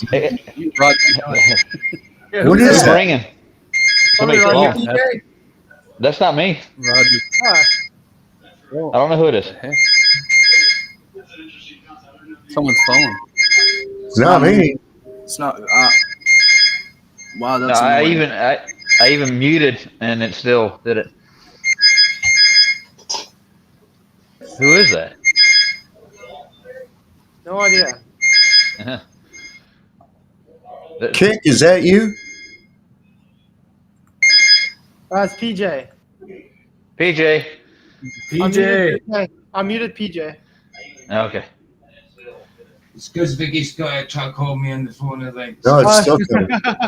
Okay. Okay, I muted him again. Okay, let me realize. But yeah, that's interesting, Sean. Definitely. What? Yeah, put a link in there in the chat, and I'll look at it. Yeah, Sean, you should put another logo because every time I see KIC, I'm thinking Kentucky Fried Chicken, but it's looking like KFC, and I'm like, who is this guy? KFC. Oh, that's Sean. His finger looking good. You guys ready to go on? Yeah. Yeah, let's go. Or fluid dynamics, and you're doing all of that in order to dismiss gravity with your flawed understanding of Occam's razor. You have it absolutely wrong. You are engaged in what I would call fractal wrongness. You are wrong at every conceivable resolution. That is false. Occam's razor is just the least amount of assumption to explain something.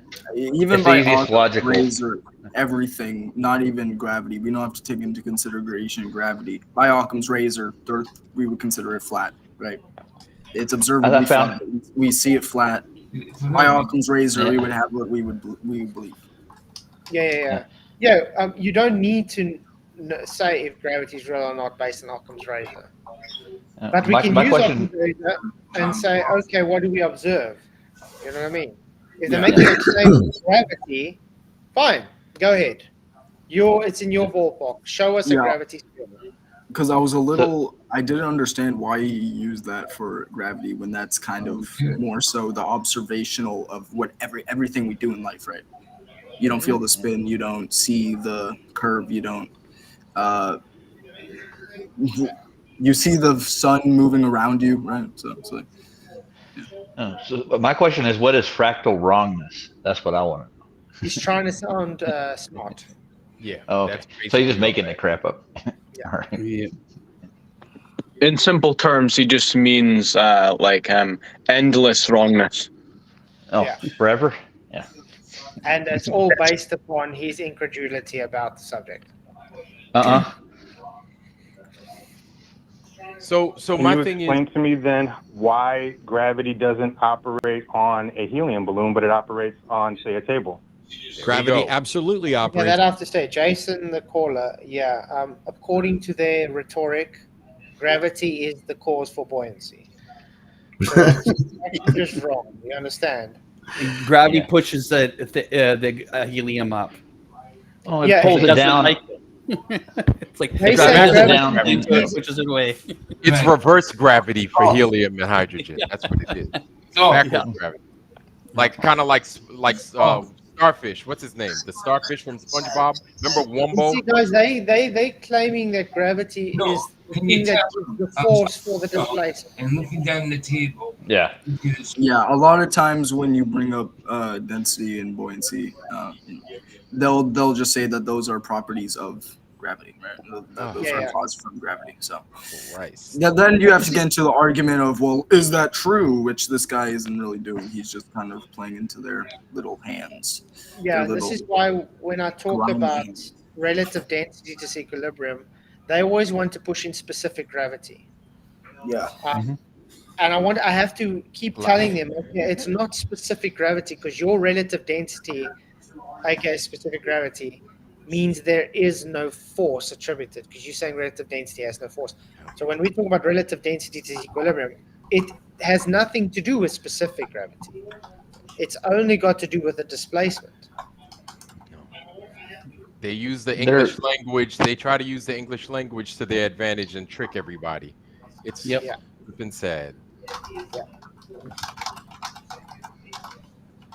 It's on a helium It's balloon, semantic. just like everything else. The gravity is the interaction between events relative to both the distance between them and proportional to their mass. When you see a helium balloon rise, it's not because it has defied gravity, but because the helium, its buoyancy, carries it into the upper atmosphere. It is still there is still the force of gravity acting on it, directing it. Gravity's not a force, first of all. But you see what I'm trying to say? Because he's saying what's happening is the force of gravity is pushing the medium more than it is the helium balloon, and therefore it's displacing it and it's forcing that helium balloon up. Yeah, the buoyancy of the helium is. I'm confused. Is it push or pull? Because the moon supposedly is going around the Earth and it's pushing it forward, and then it's pulling it back and slowing down as the moon continues to go around it. Because the moon's going to have to accelerate, slow down, accelerate, slow down in a circle. I mean, Debate did a great video on that. It'd be like trying to drive circles around a race car while on a motorcycle. Take a motorcycle and drive circles around a race car while it's going around a track, and maintain that circle. Maintain that. You're gonna. You got to think. You can't do it. It can't be done. You got to think about it. Think about the orbit of the moon and this path between the sun and the Earth. It would have to speed up to get away from the pull of the gravity of the sun, and then slow down. But we don't see any of the speed change in the moon's orbit personally. It's not observable. Nope. This is a great freeze frame, by the way, Flatoid. This could make a meme. Yeah, it would. Like down, man, down. And she's like, really? She's holding that head up. Oh yeah. Towards the largest mass around, which is Earth. In the same way that we can launch a spacecraft out of there, we can provide sufficient acceleration such that we can escape gravity's pull on that object that holds it to the Earth. This is all like kindergarten and first grade science stuff. Maybe a little bit more than that, but you're comparing a space shuttle to a balloon with no jet propulsion. What was that? I said it sounds like you're comparing a space shuttle and a lot of gas to a balloon with helium in it that has no kind of jet propulsion pushing it against. I compared to. Okay, yeah, I think this Jason guy is missing the plot here completely. Seems like a newer flat earther, yeah. Yeah. He's kind of falling. He's falling into Matt's hands with this argument. Though. Oh, that's cute. What's her name? Missy. This is Missy. Hi, Missy. She's a stray cat that just showed up one day. That's amazing. She found us, you know. Two things that both can demonstrate that they can overcome the default pull of an object and the Earth towards each other. Okay. Prove that Earth is pulling things towards the Earth, please. Thank you. Because he said demonstrate. So, yeah, prove it. Shot Roger, thanks for coming, man. You rock. No problem, guys. I'll see you guys later. I'll be listening. See you, Rod. Later. See you. But yeah, I mean, the guy's already basing everything on his assumption that gravity is a force and that it actually does exist and that it does what they claim it to do. Yeah. Yet they haven't provided us any evidence that it does that. Yeah. That gravity is even a thing. But I wonder when in this conversation does he start to bring up things like the core of the Earth, if he ever does. Huh. That should be interesting. You can either do that by filling the object with a gas that causes it to be buoyant, or you can do it by propelling an object with a gas that gives it enough speed to break past gravity's pull. It's not the same thing at all. You're saying it has nothing to do with the fact that the helium is less dense than the oxygen around it? Jason, I literally just explained to you that the helium is providing that buoyancy because it's less dense, and there are other ways to overcome the pull of gravity as well by using a fuel source. Jason, why is gravity consistent? Why? Oh boy. There we go. Yeah. I called it. Oh. Gravity's consistent. Sorry, where's gravity consistent? Prove it. That's another claim. Dave, do you want to give your breakdown again? Yeah, in a vacuum. But then that's when you're getting rid of the medium. Stuff does not fall the same inside of water. Clearly, a feather and a bowling ball do not fall at the same rate. One falls lightly, like a paper bag falls lightly down. An apple falls straight down. Yeah. Anyways, that's because of its mass relative. Because that's why you have paper that will fall down slowly, and then if you crumple it up, it will fall down faster. So, yeah, this is like the biggest lie in gravity, that everything falls at the same rate. Of course it doesn't.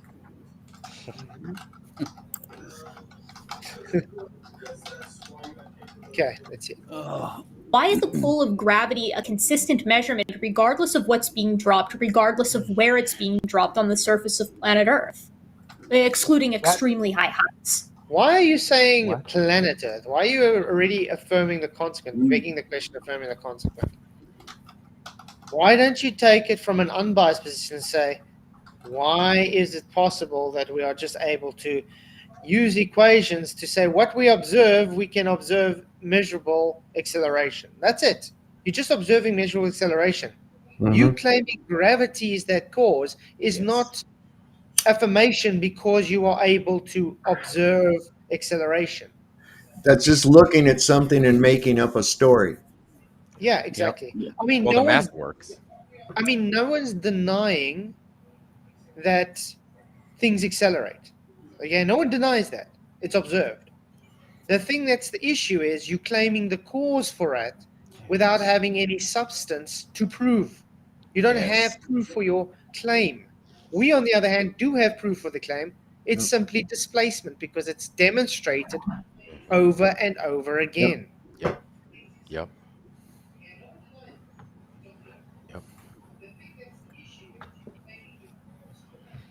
Why does a feather and a bowling ball? Why does a feather and a bowling ball? He's making his own feather and bowling ball. Is probably going to go to a vacuum chamber now. In a vacuum. He's going to destroy his own argument. Mm-hmm. In a vacuum chamber, that's only when it's They're in a vacuum and a bowling ball fall at In a 9.8 vacuum. meters per second squared near Just said it. near the Earth. Because you took the medium In a away. Exactly. So therefore, You there's took the nothing. medium. Yeah. So therefore, there's no. Or you reduce the medium anyway. due to the There medium. you go. There you go. Reduce the medium. You didn't remove it. So this is interesting because now, what if we started saying in a low pressure environment?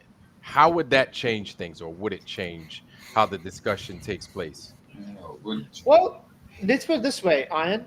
Remember when Action Lab took that figurine and they stuck it in on a scale in a vacuum chamber? I didn't see that. When no. there was air in there, Mm-hmm. high pressure, atmospheric, absolute 14.7 psi, that figurine was lighter than when they took the air out. Really? When they took it out, the figurine became heavier. Now, there's two problems here. Mm-hmm. Is that figurine still the same amount of mass when it is vacuumed out or not? Should be, yeah. So it's supposed to have the exact same weight, correct? Yeah. Maybe accidentally suck some gravity out of there. Second issue is they claim that They suck gravity something. pulls gas from the air. Now, why is it that when the air's in there, it's lighter, not heavier? Because the gas is supposed to be pushing down on the figurine. Mm-hmm. But there we go. Look when he vacuums it out. It's getting heavier. Not lighter, heavier. And notice the independent variable changed here. Mm-hmm. The medium. Medium. You know why it's getting heavier, guys? Now, wait. Now, is that bottle is open, right? It's not like it's Yeah, it's closed. open. Okay. You know why it's getting heavier, guys? Because of displacement. There's no gas. There's There's no gas. There's less medium to displace. Right. So there's less support from the medium. Yep. Damn, that motherfucker. You did the There same you go. thing with this What little Irina action was talking figure. about. So I was thinking of this final experiment. Why don't we put the Globers into one of these vacuums with their favorite agencies, NASA or SpaceX, and we put them in one of these vacuums and see if it actually works. It'll be their final experiment. What do you think? Yeah, It'll be terrifying because no flat earther will get in there with one of those spacesuits and say, "Oh yeah, the spacesuit's gonna save me, guys." Okay. No. So there is, there it is.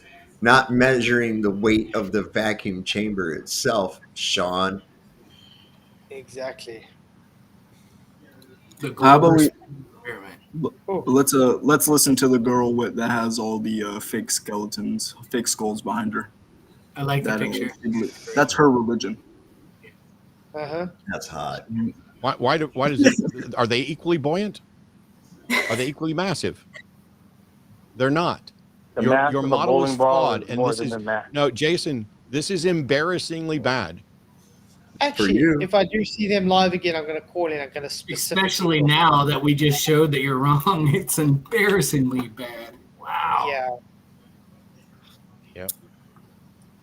This is the basics of science that you are. I can't even take you seriously, and I apologize for that because I'm not just sitting here. It's not my goal to go, oh, here's another prank caller, here's another troll. But when you don't know the basics of buoyancy and you're using that to deny gravity, when you don't know the basics of science and you're using that to deny gravity in order to hold up a notion of a flat Earth, you are beyond preposterous. And I don't know how to continue from here. So what if you don't know the basics of a vacuum? Oh. Yeah. You're beyond preposterous, my good sir. You know what? Yeah, you know what's preposterous about his argument is he doesn't understand the independent variable was not gravity. Yep. Yep. And they're making all these claims and assertions. Just prove them. Prove one. This is exactly like the Eratosthenes. I can't say the word right, but the experiment where it's essentially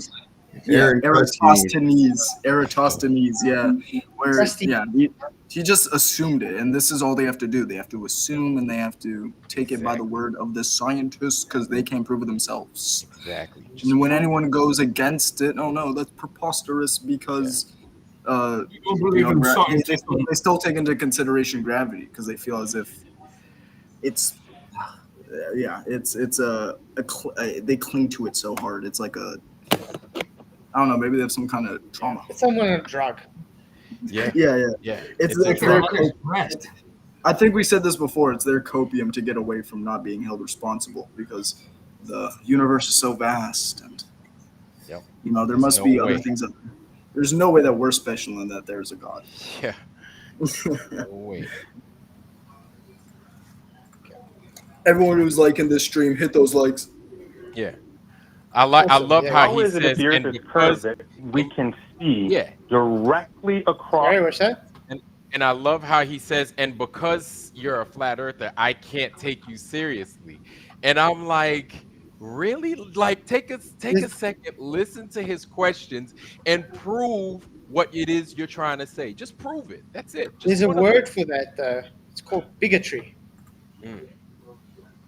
Because your beliefs are different than mine, I'm not going to take you seriously. I think you're a joke.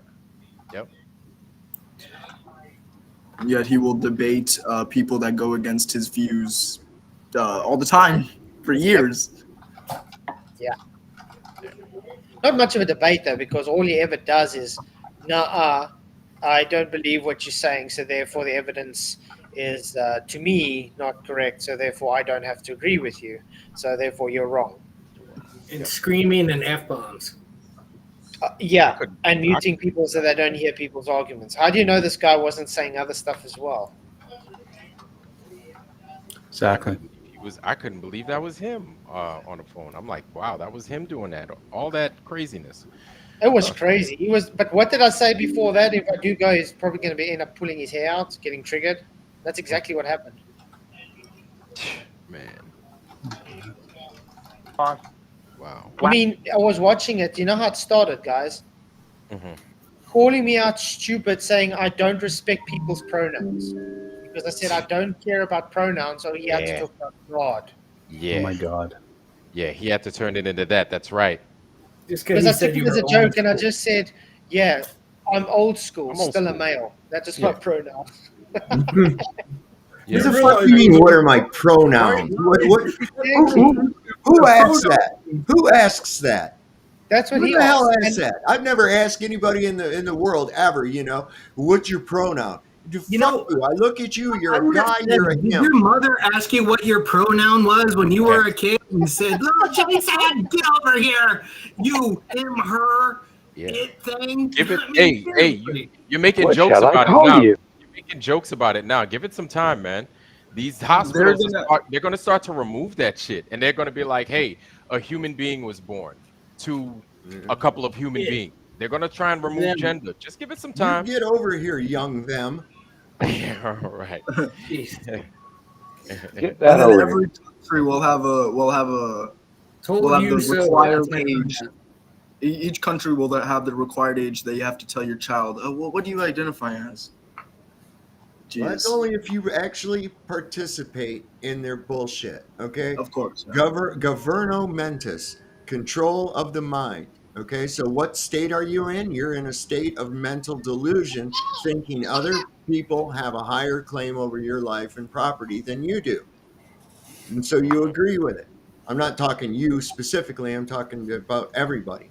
Okay? Yes. And this is the only place that they derive their power. Okay?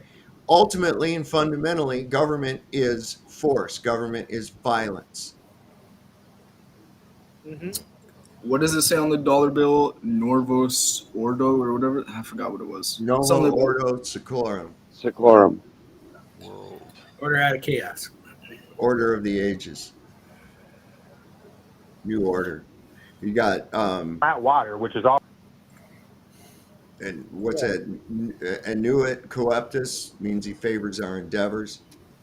God does? Well, God is a title, not a name. Erika.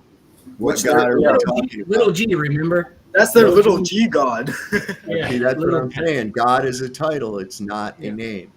Okay, so gravitas is real, but the little g is not. Yes. There you go. So say thank you, Roger Little, for your $2 super chat. Says, how does one own a pronoun? I have no idea. No. I think it's idiotic. But thank you very much for the super chat, Roger. Really appreciate it, man. You rock. I bought one once. Okay. But yeah, it was simple, guys. They asked me what the pronoun. I said, I don't care what the pronoun is. I don't have one. So I just made a joke and said, yeah, I'm old school. I'm a male. Yep. So the first thing he started on with was insulting me and telling me I'm idiotic and stupid. I don't even understand what pronouns are. Yeah. And so right there, he was setting the precedence. He was just like, yeah. It's like, dude, I was just joking because I don't care about Poison in the pronouns. well is what it's called, yeah. Right? There we go. If I'm supposed to be going on there to debate about God's existence, what has a pronoun got to do with it? I know. These people are really caught up in that nonsense too. They really are. It's created antithesis of reality. And this is exactly, it's a Luciferian inversion of reality is what they're trying to push, and they have been trying to push. Yeah. Everything is the opposite of what it really is. Okay? I'll tell you what, it's healthcare destroys health. Yeah. Education system destroys knowledge. You can go on and on and on and on and on. The world is a little tiny speck of a ball whirling around a big, huge sun. No, it's the exact opposite of that dumb shit. Everything is the antithesis of reality, and this is what they want you to believe. William Casey said, our plan will be complete when everything the American public knows is a lie. The CIA director, and also think of all the wars. The war on drugs created more drugs, and this latest one was known as the war on the unseen, or what was it? What? The unseen, or I'll have to find the clip. I'll find it real quick and play it. But they called the unseen element or something like that. Yeah. The war on terror was amazing because you got to see what real terrorism. Yeah, that movie Nefarious, man. That part where he my God, man, that is a great movie. It's a great movie. Yeah, Nefarious. It's actually yeah, you got to watch it. It's really good, man. No, I really enjoyed it. Always flat. How can we see length? How can we see buildings at distances that should be hundreds or even thousands of feet below the curve of the Earth? How is that possible? So first of all, Jason, the Earth is huge, so that's why over short, like very small water bodies that happens, but over large water bodies, and you can see this yourself with offshore wind turbines, right? Like on like wind farms and things like that. What you're talking about does happen. The height of the wind fan actually does disappear below the curve. It's called foreshortening, my dear. And no, that's not due to Earth curve. It's due to many optical phenomena that causes this. Yep. Yeah, Joe, exactly. John D. did a wind farm at a Black Swan. John D. Yeah. Channel. Okay. Also, I really got annoyed. It just keeps on interrupting halfway through a sentence. Yeah. Yeah. If she speaks very energetically and with a lot of confidence, she must be right. Yep. But that's what they do, though. But to be fair, Matt and Erika are not people that do debate flat earther. No. So she's an evolutionist. She's an evolutionist. So they kind of not in the element here, you understand? Yeah. Ready? And first responders who are waging this battle on the ground. It is absolutely critical that Americans continue to follow the federal government's guidelines so important about social distancing, non-essential travel, and hand washing. Defeating this unseen enemy requires the help and commitment of every single American. I want to just say that Senator Rand Paul, a friend of mine, has been a great friend of mine. He's been always there when we needed him, when the country needed him. And as you know, he just tested positive. Jose Diaz-Balart, spoke to him yesterday, tested positive. And So people are they're getting quite close to home, and it's a terrible thing that's going on. The hidden enemy, I call it the hidden enemy. And the hidden enemy. They continued on this, and there were other people that called it the invisible enemy, the war on the invisible enemy, and they continued on this for weeks. So when you have your war on drugs, the war on poverty, which created more poverty, the war on the invisible enemy. I mean, that's God Himself. It's crazy. It's insanity.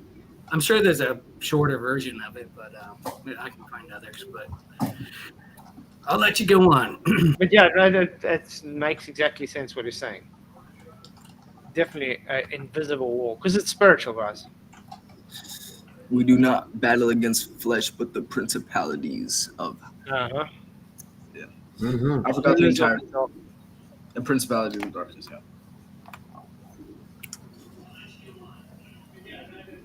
Damn Satan. Oh, one more.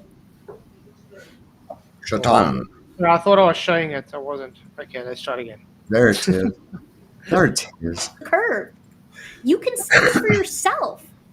I would recommend you go over to my. I would recommend you stop talking. I would recommend you go watch my friend Simon Dan's channel where he explains. Sci-fi man Dan.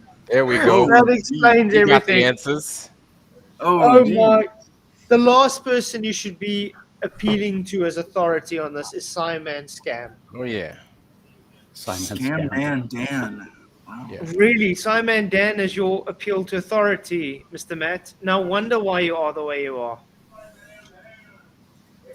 Dude. I do that. Explains this stuff over and over and over again every time some scientifically illiterate flat earther demonstrates. Dude, Simon Dan, who you're talking about, doesn't even know what an independent variable is. Nope. He doesn't know what observation means. He doesn't understand that when he argues for why we can see it, it means not globe.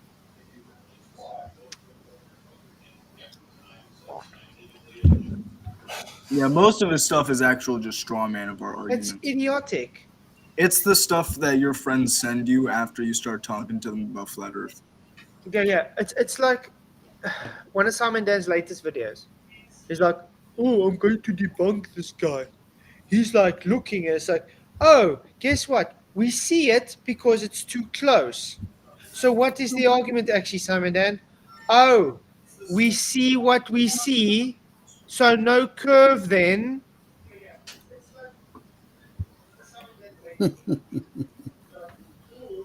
Got one more for you. At this moment, there are 151 countries throughout the world that are under attack by this horrible, invisible enemy. 151 countries.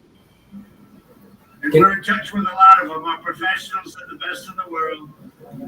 But who would ever think 151 countries are under attack?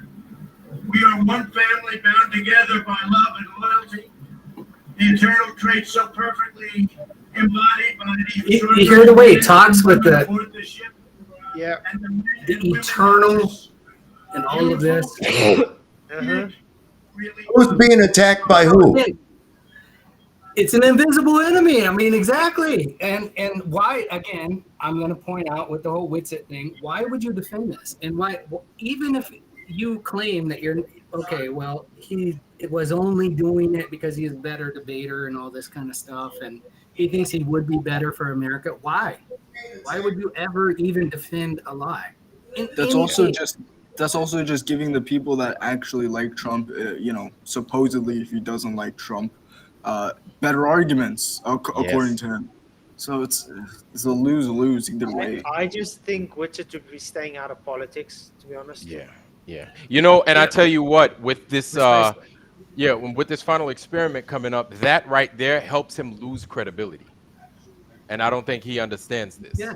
Things like this just show that you shouldn't even be involving yourself with these things, and yet you are, and you're just making yourself look bad. We just showed how this guy faked his whole ear. We showed how this dude faked his whole ear getting blown off, and now you want to back him up? He's a liar just like everybody else, and you want I to. know. Why is nobody going, how the fuck did your ear heal up, dude? Yeah. No, they just go on and on. It's like, it's this team thing. It's this tribal shit thing. Boy, if it'd been on the other side, they'd be all over it, right? Yeah. And this is the whole thing. It's like two football teams. These people are fanatics for it. And you find out that the other team, well, their quarterback, he's been raping the freaking cheerleaders and shit. He's a terrible guy. Get rid of him. And then you find out when your quarterback is accused of the same thing, it's like, oh no, he's pure as the driven snow. There's no way he could possibly. This isn't true. Yep. They do the same damn thing with this. I've never seen people devolve to a state and act so childish as they do when they're trying to substantiate or validate a weak belief system like politics or a globe. When these people get into the politics thing, they act like little fucking children. It's funny. Watch that guy. I call him the 40-year-old frat boy, Benny Johnson. Oh. It's ridiculous. Mm-hmm. Oh, you remember when the flat earthers put together, they were going to go out and try and measure whether or not there was a curve, and there. When you cite a mockumentary, which literally even Jaron says himself was taken out of context. Yes. Wait, do you say behind the curve? Yeah. Yes. The curve all the time, and it's not there. So, but you understand? Specify. Yeah, but you see, the thing is, anybody that tries to cite beyond the curve as a site for measuring Earth curve, I call dishonest. Yep. Because they do know it's a mockumentary. They know that they were taken out of context. They were trying to show to be something that was not. Even Jaron said they took it out of context. Okay. But then, so when you bring it up, you're dishonest. Yes. Right. But then you start to show them everything outside of that. You start to show them actual measurements from that point on, and then they're like, "Well, no, because beyond the curve." And it's oh my God, like, dude, like, I got confused when people sent me that little laser thing. I was like, "What are these measurements? Why is this? This isn't showing the 8 inches per mile." Squared parabolic. This isn't showing anything of what we use. What is this? Yeah. So if you also if you look online, FE Core used to appear every time in the YouTube search engine. Guess anymore. what? Not anymore. Can't find FE Core in there no more. You will not find FE Core if you type them in the search block. Oh my God. That's sad. I mean, this is the best he's got. A mockumentary that misrepresents people. You know what happens when you misrepresent people like that, Matt? It's called lying. Yep. And when you're using that, it means you're lying with them. Yep. They're getting ready to do it again, too. Uh-huh. Mm-hmm. Yep. Jeez, man. They're measuring. Yeah, there's going to be a mockumentary with a something. Watch. Yeah, I can't believe that this guy's going to spend that kind of money and there ain't nothing in it for him. Yeah. Nothing at all. Get out of here. Yeah, it's insane. Is especially for an investment expert whose whole job is to put money into something to turn it into more money. More money. Yes. And you know what, Dave? Remember we were asking him that same question. I was like, dude, you're a money man. There's no way in hell you're doing this out of the kindness of your heart. That language doesn't exist in your money world. Kindness of your own heart? No. It's how you're gonna take this money. Hey, kick is here. Holy smokes, man. Never thought I'd see this person live. It's good to see you back, man. All right, hey guys, man. I'm back. I might just be working a little bit, but I'll try to contribute a little bit. No, it's just because I think you missed last night's stream. I think because we still got time, we can go through the conversation we had on his stream last night. You might find interesting. It's all about creation and how it proves God. And you'll listen to some of the arguments they made. it's insane. Okay. Measurements showed that there was. Yeah, the laser pointer and the platforms. Yeah, I know the one you're talking about. Oh, yeah, it lines up and it comes out exactly what the math shows for this. First of all, it wasn't a laser pointer; it was a torch. And those boards weren't aligned properly, and he was still trying to work out how they would align it when they showed that footage. And for when your he did it American later viewers, on, where they didn't show it, actually worked. yeah, and Flats, make sure you let the American viewers know what you mean by a torch, because a lot of us probably think like, you know, big burning thing. You know what I'm saying? Yeah.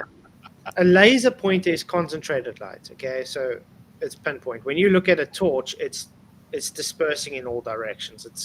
It's going out. Like you get. That's why you see it spread out with a torch. Now A it's going to be very flashlight. Flashlight is a torch. There we go. So it's going to be very inaccurate when they're trying to hold it, especially if you. Has anybody tried to do target practice with something that's very far away? It's more difficult than something closer. Yeah. Now imagine trying to shoot something through a hoop and put 4 hoops in front of each other, and they're far away from each other, and you got a little pistol. Okay, it's a bit difficult if you can't get it perfectly level. I mean, he was. And at nighttime on top of that is a little more difficult on top of that. Yeah. Because of the way that light projects. Exactly.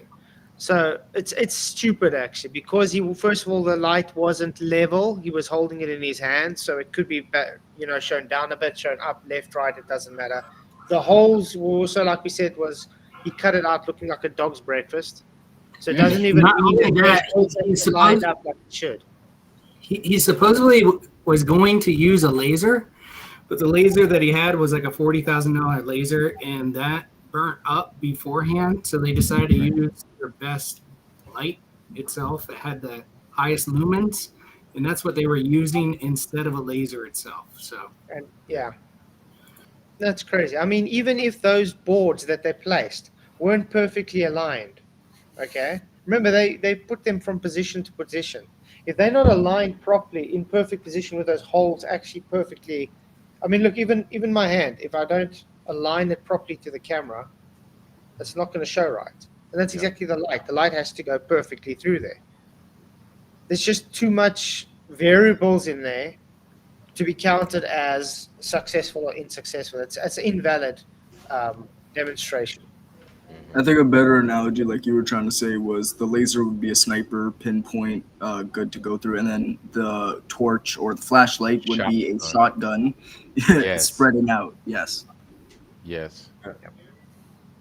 Because you don't just have to level it too; you have to also work it in the Y direction as well. Yep. You might have it dead on level this way, but are you actually on target this way and this way? Yeah. And people have to remember. Well, the further you go with that, the worse a deviation becomes. Yes. Okay. And that's why, as Flatzoid said, when you're shooting at something closer, it's easier to hit than when it's far away. Yeah. You get to a point where the angular resolution of the target has become so small that just one little heartbeat movement of your sights off of the center of mass is going to throw it off by a wide margin by the time it gets downrange. Yep. That's a big deal. And these things we could demonstrate over and over and over again. Mm-hmm. Can I give you a biblical example too? Yeah. So when you think of the Bible and God, the way He works is He'll allow you to go through basically the wilderness for 40 years. He'll allow you to go in a circle.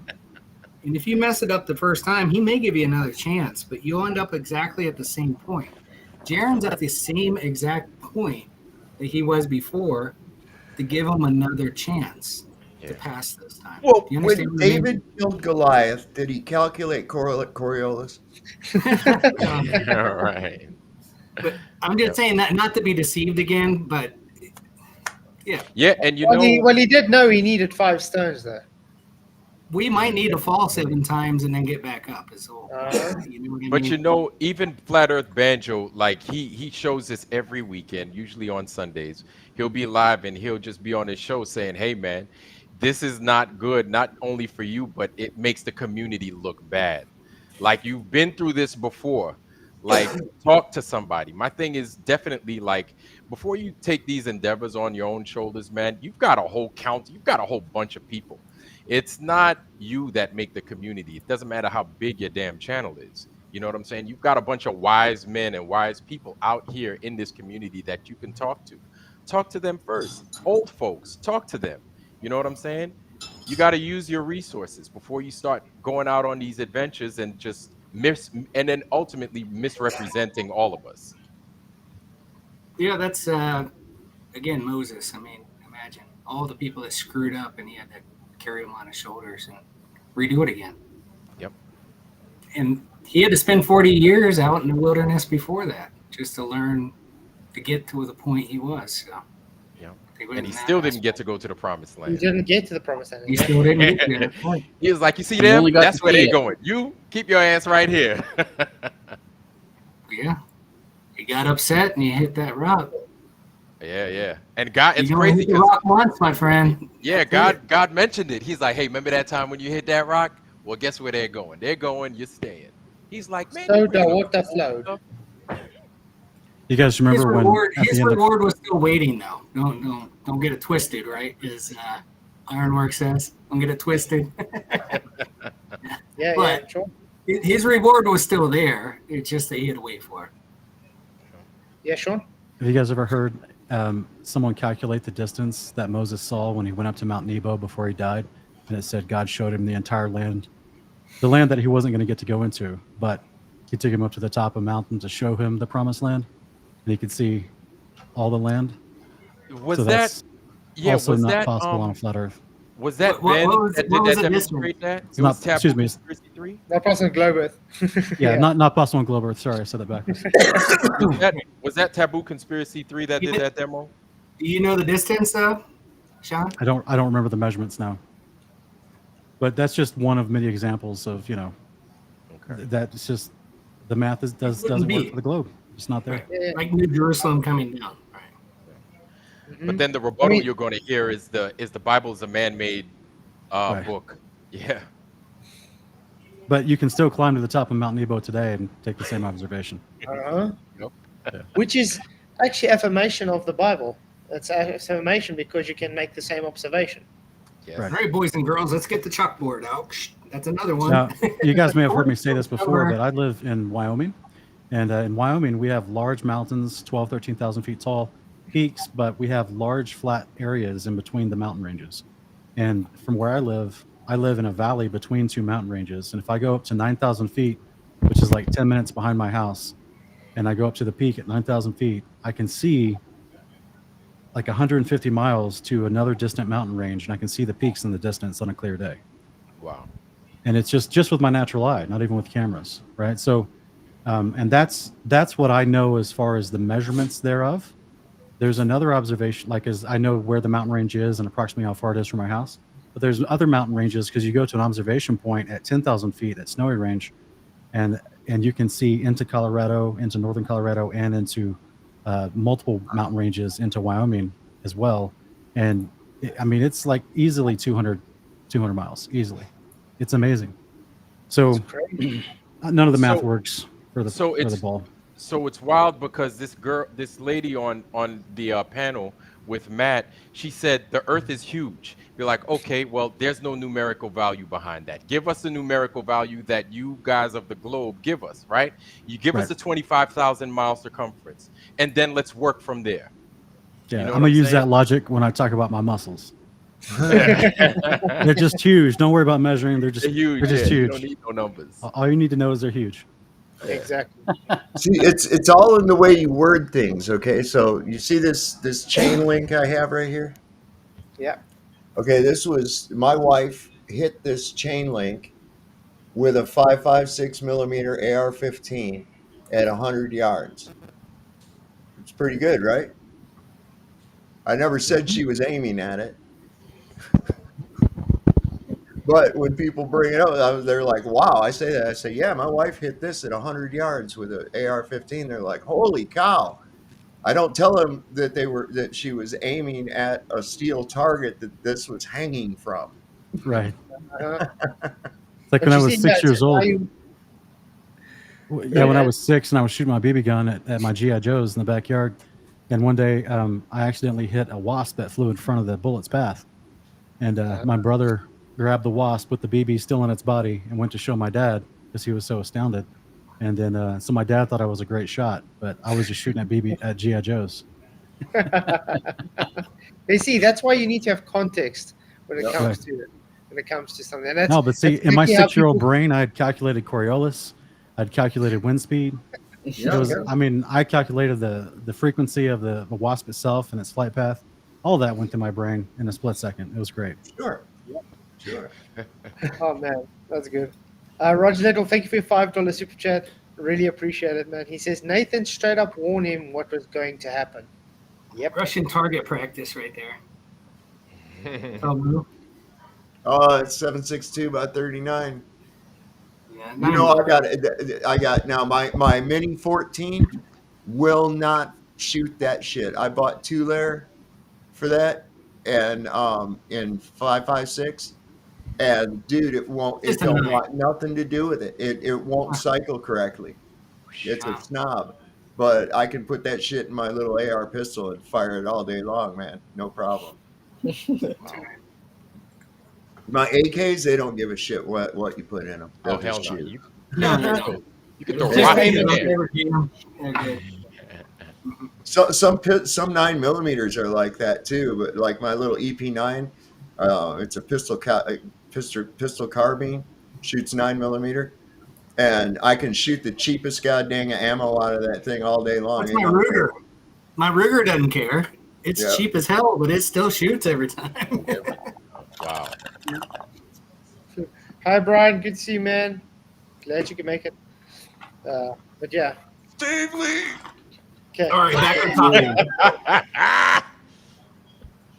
I mean, we've known this since before we understood anything about electricity. Eratosthenes measured the curvature of the Earth by using shadows of sticks. False. He never measured. He calculated.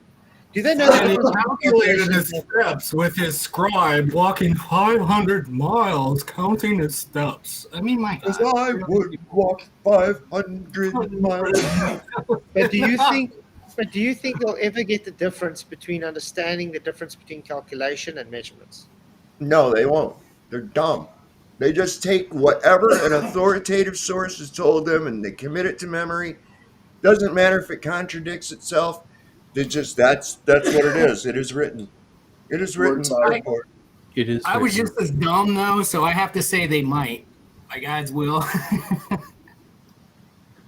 You guys think that some of these guys get like pre-credits in the coming social credit score system for repeating all these lies when they know that they've been They'll debunked have a over and new over and over? place in the. They have a special place in the New World Order. Yes. Yeah. By the way, have you noticed the skulls in Homegirl's background? Yeah, no. Yeah, Look- that's the first thing we commented on because she's Yeah. making paleontology. She dreams about evolution. I mean, except for the dark yellow one, notice how most of them are actually plaster because that's mostly what's in museums. Exactly. It's hilarious to me, and it's also a weird vibe once you learn about the teraphim, which was the skulls that talked in the Bible that they did divination through, and you just wonder how there's this weird obsession with skull culture and so many different. It's in tattoos, it's in lots of death metal. It's Very obviously, demonic. yeah, it's very interesting how the skulls are like always prominently on display, and of course, it also was the ancient symbol for death itself. I mean, the god of death itself, basically. So it's very morbid. It is. Oh, another super chat. Thank you very much, Godzilla, for your $5 super chat. Really appreciate it. He says, someone said free credits. Yeah. It's amazing because those people are still they're getting lied to too. They're getting lied to. Thank you for the free credits, Godzilla. You rock, man. Yeah, but Alex, think about like the logic you do see from them from time to time. Even if it's just to form their wannabe gotcha questions against God, right? They try to form these slick ethical contrivances to put God in a bad light. That does take some sense of intelligence. And you're like, why can't you use that intelligence towards observable evidence and to the acknowledgement that you may have been lied to? Yes. And to actually investigate whether or not you've been lied to. And that's where it seems the cog disc kicks in, is that they just don't want to admit they've been lied to, I guess. Yep. Well, the same people that are giving them these skulls in evolution are also the same ones giving them heliocentrism. So it's a big tower of cards that collapses when one gets pulled down. Yep. And we were there too. It's not like I don't know about you, KIC, but we were there. I know I was there heavy. You know what I'm saying? Yeah, But up until 2015. Exactly. And Yeah, so guys, I had I grew up an atheist, by the way. I didn't believe in God. I went to church twice my entire life up until I met my wife, which is in 2004. So, and she made me go to a Sunday church with her, and I just sat in the back and was like, "Oh, this is fantastic. All I have to do," she said, "if you want to date me, then all you have to do is just go to church with me." And I had two experiences. I had one experience with a friend of mine from high school. Yeah, I see Sovereign over there. I know. This is sitting over in my he's got his bullets up, but that's over in my It's a composite. It's a composite bullet. Okay, that's cool. All right, but I'll go back to it. So anyways, yeah, my wife said if you want to date me, all you have to do is go to church with me, and I had no idea what it was.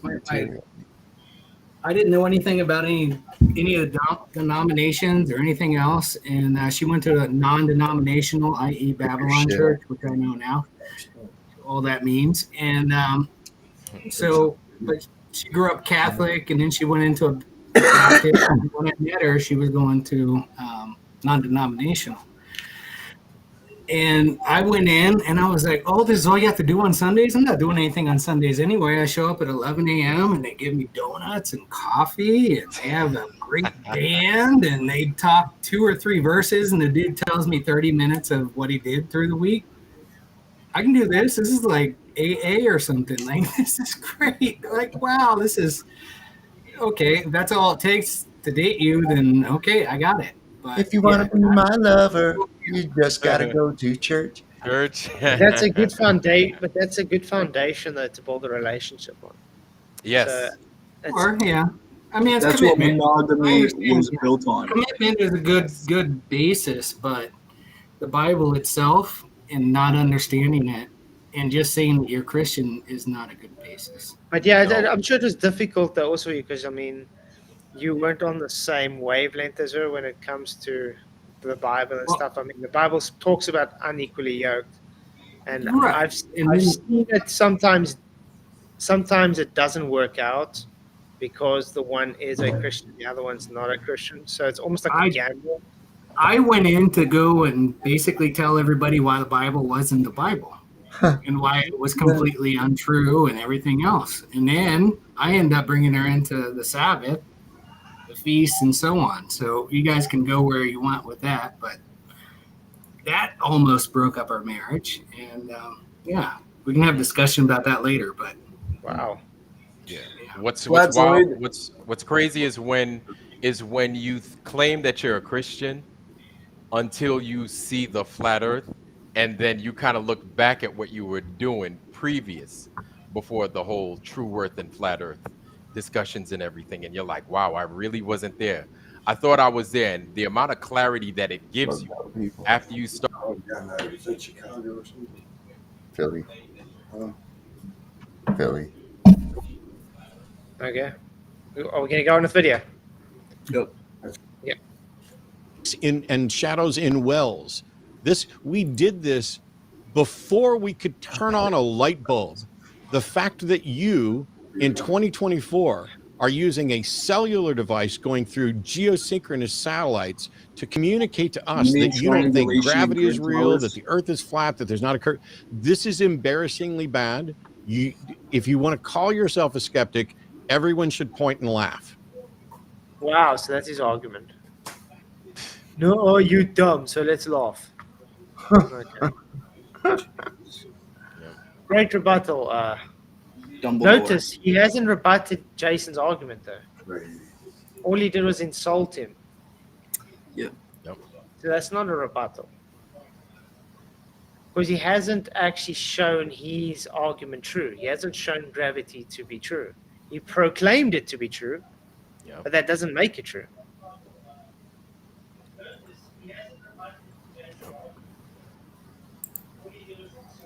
The distance. Thanks for the call, though, Jason. People are able to. Nope, you're done. Holy mackerel. It's over. I have my limit You know for what, flat Earth.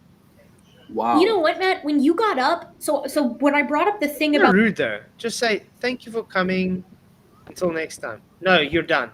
Mutes him and kicks him.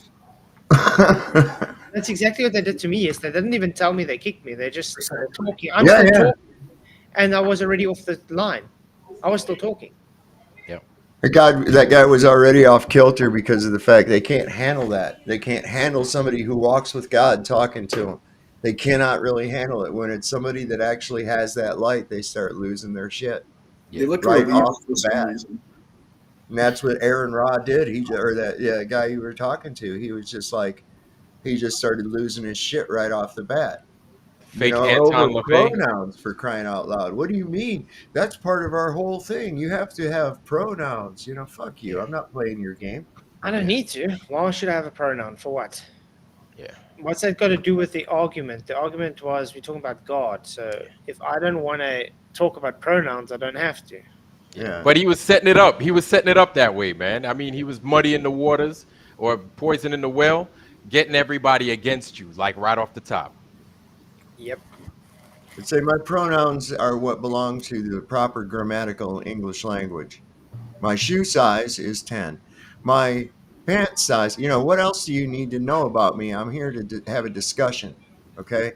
None of that other shit is important at all. It's just a way to distract everything off the Fair top. enough, though. It's bait that these guys use to distinguish if you're kind of, if you're kind of still in the, because if you just say he, him, then it's whatever. But if you go on to the, I don't agree with pronouns, they obviously see it as a threat. So that's why they're more, I guess, aggressive. So, Here comes Sean. You ready? Their dogma is more important This is than this is from their stream. So you're gonna see now that you can't really hear me talking. I hope you give both. Oh Yes. yeah. Please. This is their stream now. Okay? This is from their stream. Yeah. We got Dumbledore and Black Magic. Your kids aren't there, so go ahead, Flats. Yeah. See if you can actually hear. I'm going to start identifying as Jesus is truth. Amen. There you go. That's what you should have said your pronoun is. Yeah.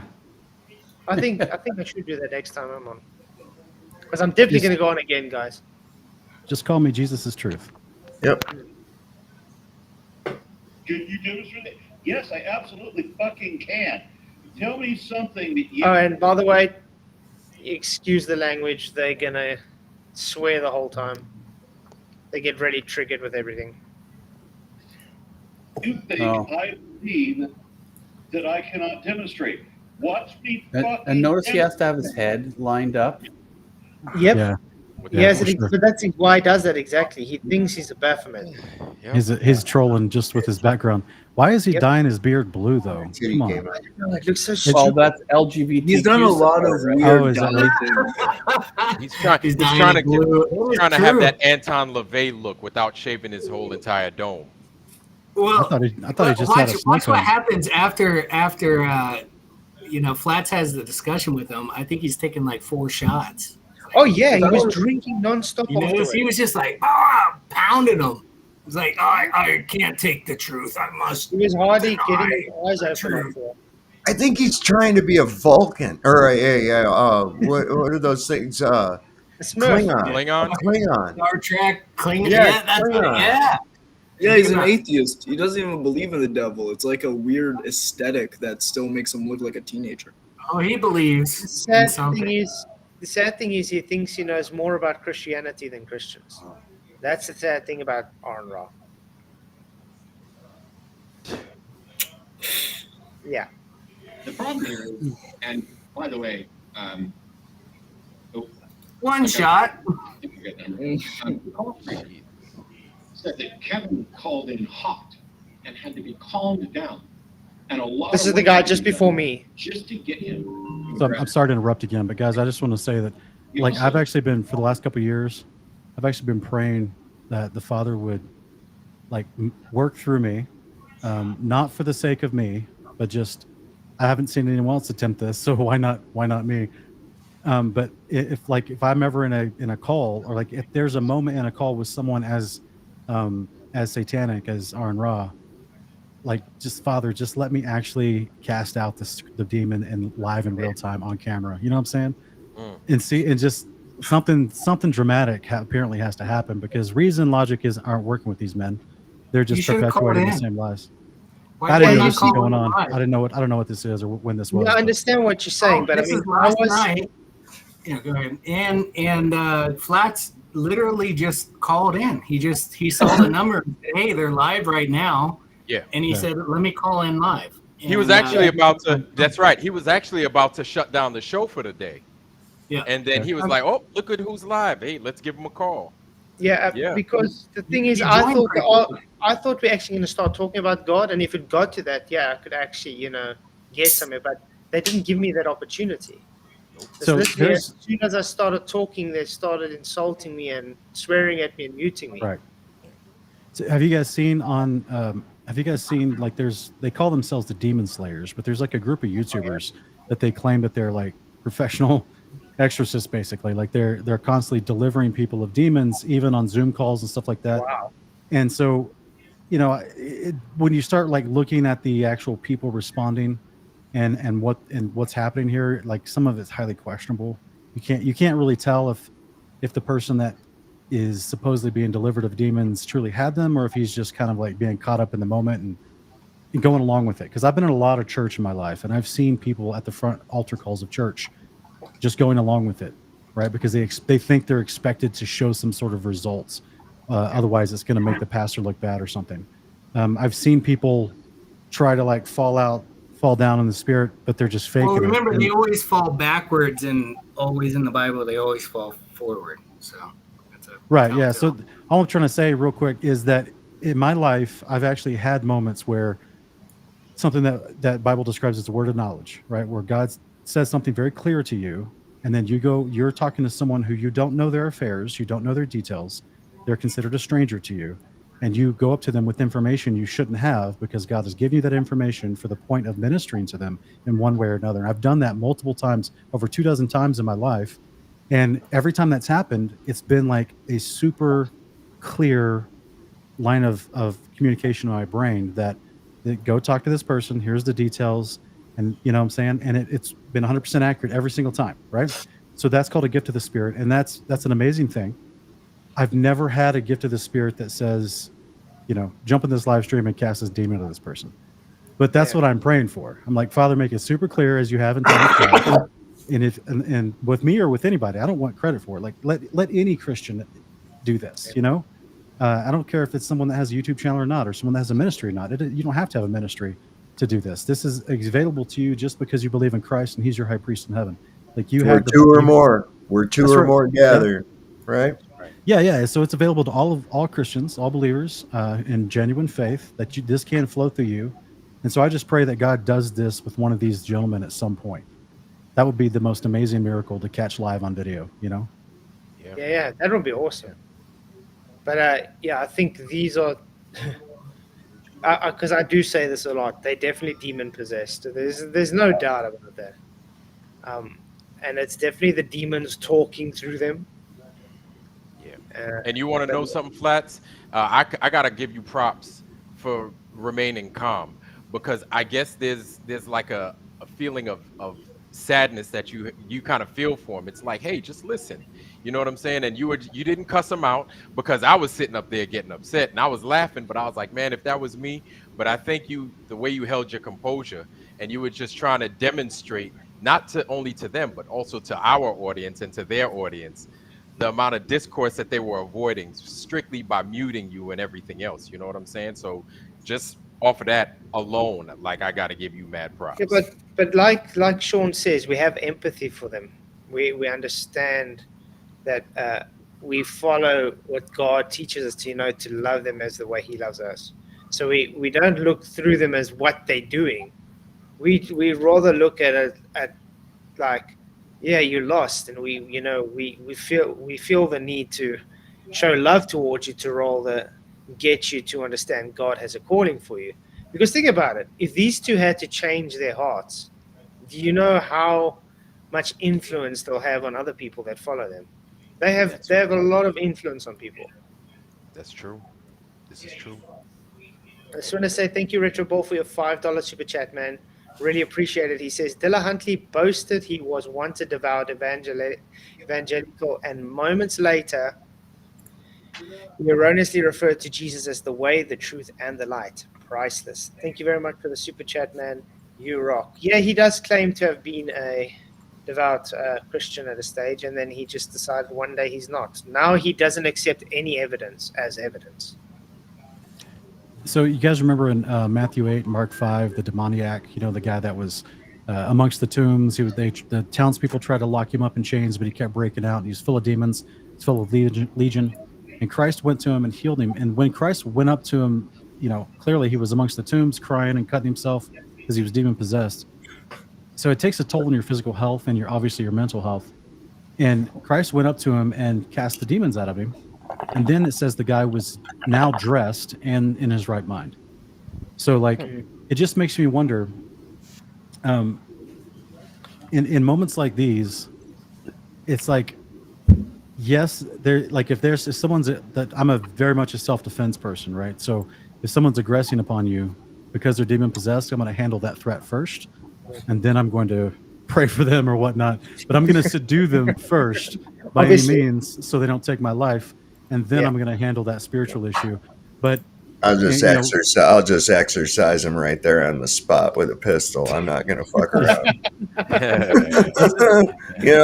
right, well, it's time for you to go meet Jesus right now, I guess. Yeah, it's a different type of spirit leaving their body. But yeah, so basically that my heart does go out to these people, because I'm like, look, if Christ, instead of Christ just saying, yeah, keep that dude chained up out there, he's a nuisance. He was like, all right, let's go see if we can heal this guy's soul and heart. And then, that guy was running around telling people about Christ. And even though after Christ had healed him, he said, please don't go tell anybody who I am. The guy just ignored that and went into the nearest towns and started telling who he was. And so it's very interesting to see this mentality. And I'm just sitting there going, why aren't some of these quote unquote deliverance ministries jumping on atheist live streams and casting demons out, since they claim they have the power? They claim they have the power to do it like anytime on command. Then why aren't you doing it? Get Kenneth Copeland out there, man. Right. Oh, no. In the same way, why doesn't Benny Hinn just go into a hospital and clear it out? Oh, wow. But after seeing the debate with Pastor Greg Locke and Pastor Dean Odell, I would be interested to see what Greg Locke would be saying with these guys making the claims that they're making, right? As far as the I guess you could say anti-cosmology, as far as the composition of the earth. And also this guy, fake Anton LaVey and his demonstration. So whose side would he take, if he would take a side? How would he approach this? I find that interesting. Yeah. Okay. Let's get into it quickly. Where's the video? Okay.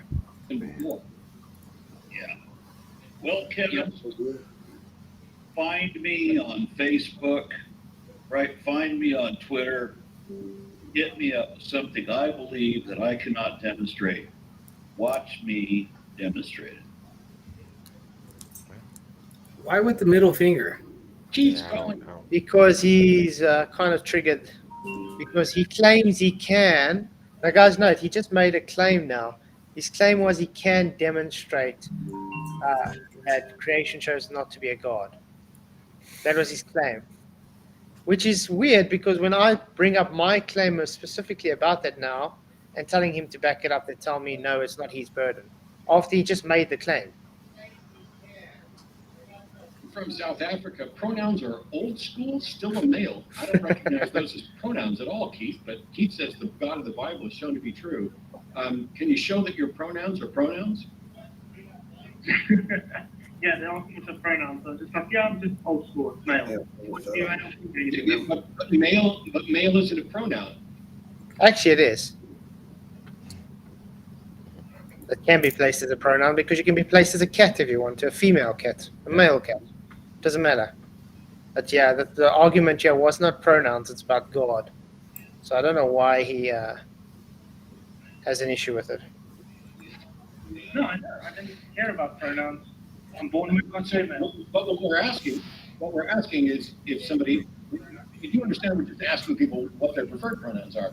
And so if you don't have preferred pronouns, you can just say any or no preference. But when you say something like old school, still a male, it shows me that you don't even understand the basics of common decency with regard to asking for pronouns. You see the issue here? I don't agree with pronouns, guys. So now he's got an issue with me because I don't agree with pronouns. Yeah. I'm an anti-pronounite. That's what I am. Because if someone's pronoun is what, garlic rainbow kitties or whatever, okay?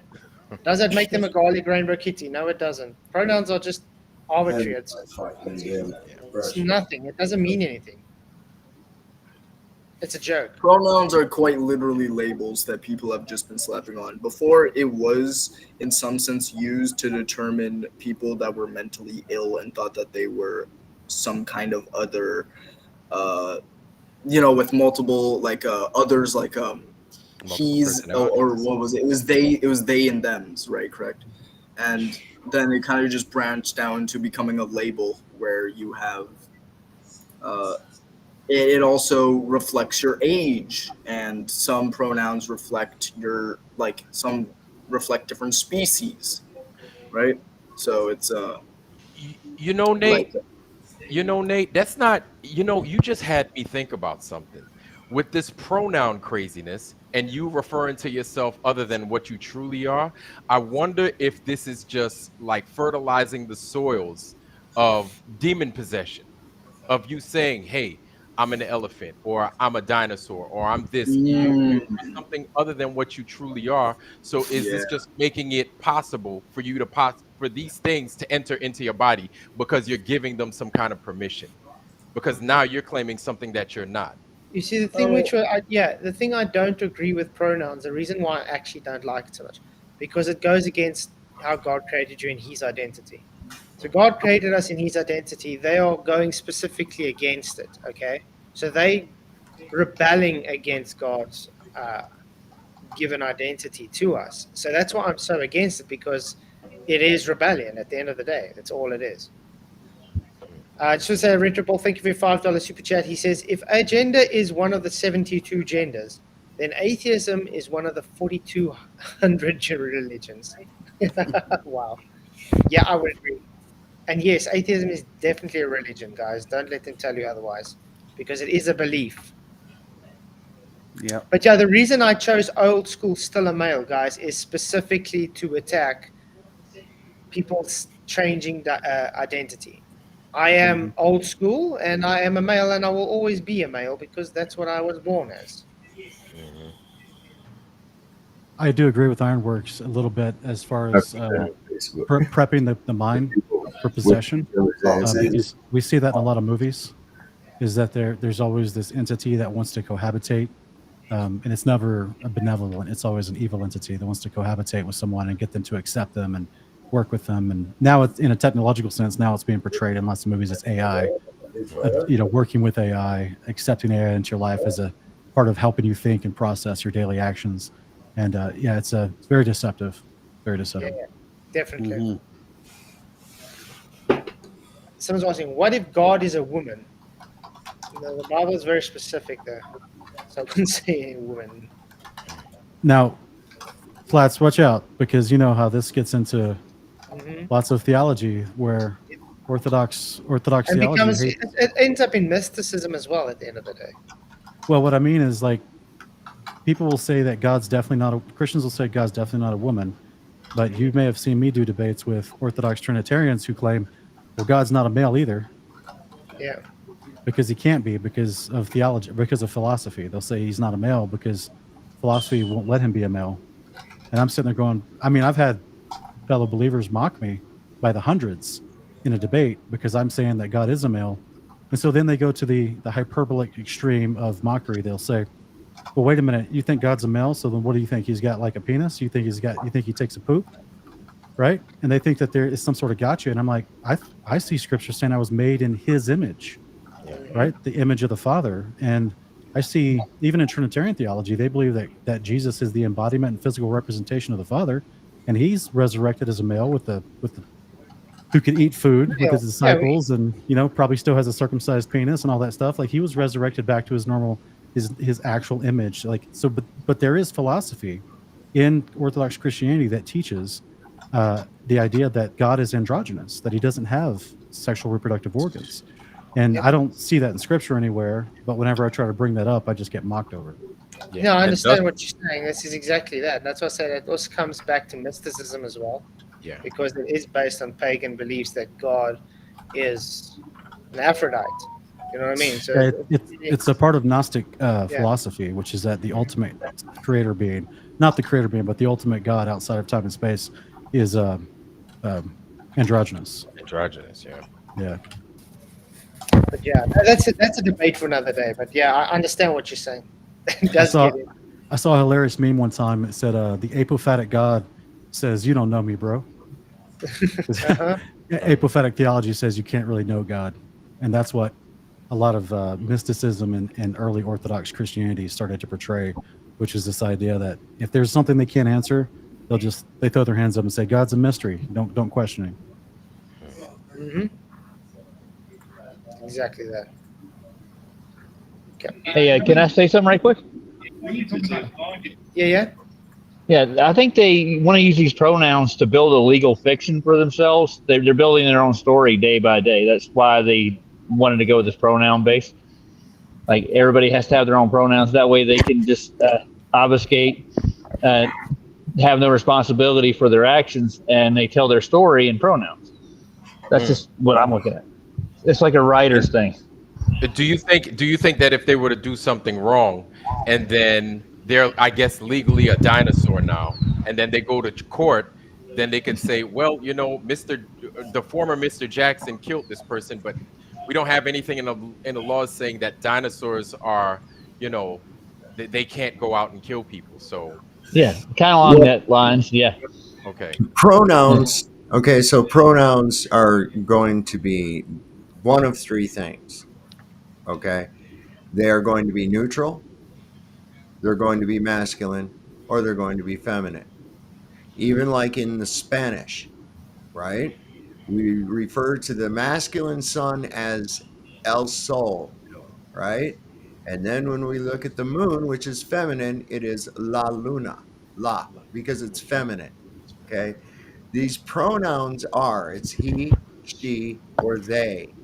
That when it's referring to people, it's he, she, or it. That's it. It went in the singular.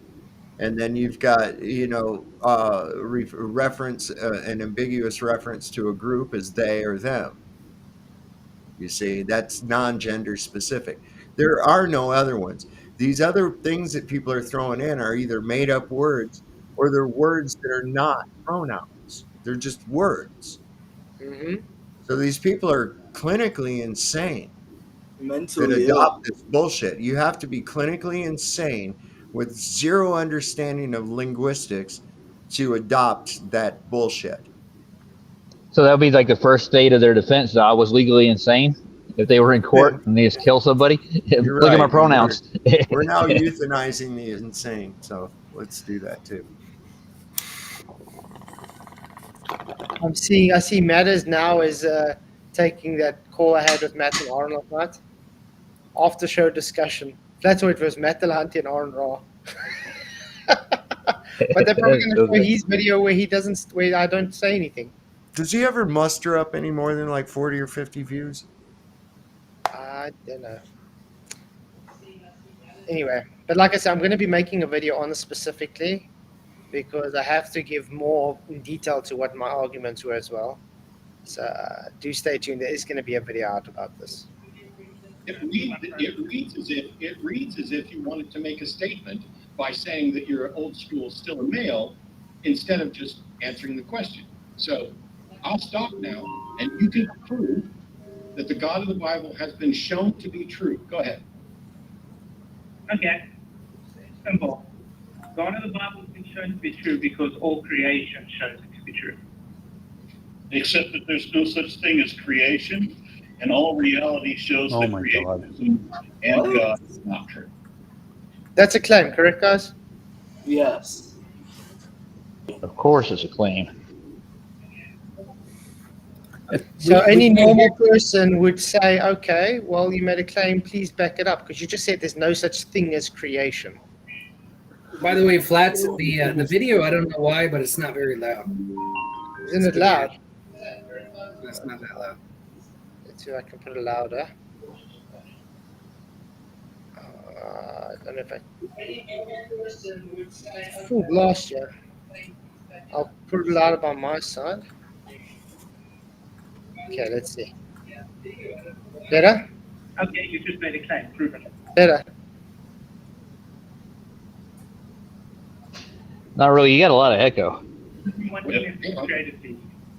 Hang on. All right. You made a claim first. Shouldn't you have made a claim first? You just made a claim that everything is shown not to create. So probably one Can you answer my question? You made a claim first. Why shouldn't you have to defend your claim before our defense? Yeah, my claim is all creation shows God to be true. You can't show me one thing not true. So the version of you.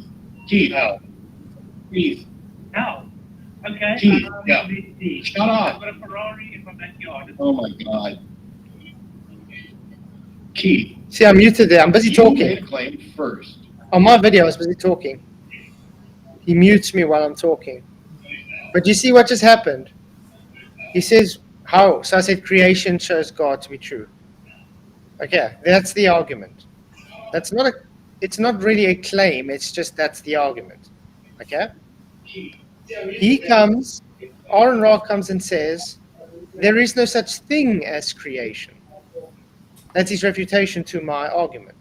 So that means he's made a claim now, creation doesn't exist. So is it wrong for me to ask him to provide evidence that there is no creation? No, they're just being really slick.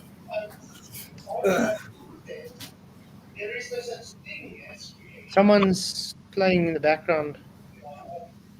Can you hear the video playing in someone's background? Yeah. I'm getting feedback. Yeah, someone's... Me too. Must be on the TV somewhere. Yeah, it sounds like it.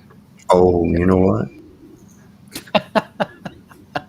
Like last time they saw.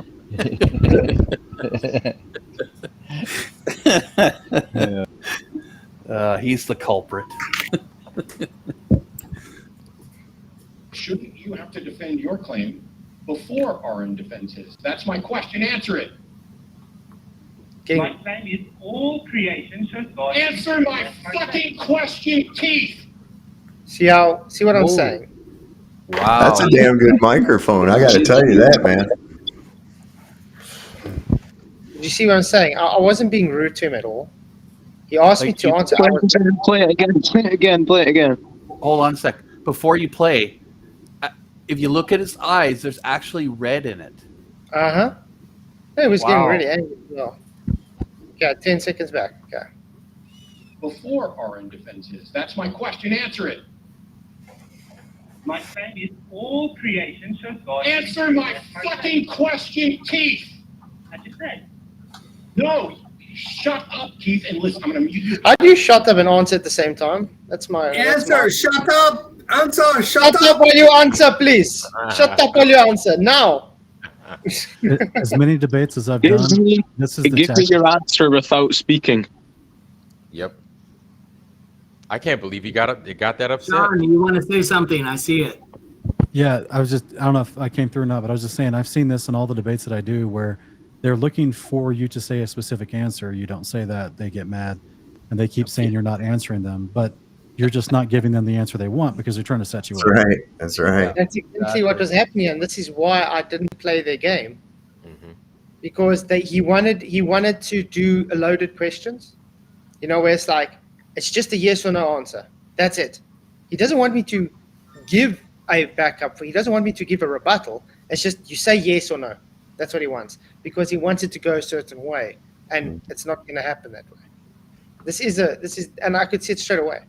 It's loaded. It's like yes or no. Do you still beat your wife? Right. Yes or no. That's all you can answer is yes or no. If you answer no, it indicates that you once beat your wife. You see, that's exactly the kind of thing they're trying to put you in. Yes or no? Or the Exactly, hormones your right. husband's taking causing medical issues? Yeah, and that's exactly why, and they couldn't get it right. Again, I swear, I've asked a fucking question. Listen very careful. English little fucker, isn't Oh, boy. This is a yes or no question. What the fuck is wrong with you people? Here we go. You made a claim before RN made his claim. I'm going to unmute you and ask the question. Shouldn't you have to defend your claim first? Yes or no? Yes, and my claim is... No. Yes. I answered you, and then I go to my rebuttal after I answered you. That's how it works. I gotta say, guys, when I see atheists get like this, I just in my head I start playing a little movie, and I just hear Goliath shouting, "Who is this dog that challenges me?"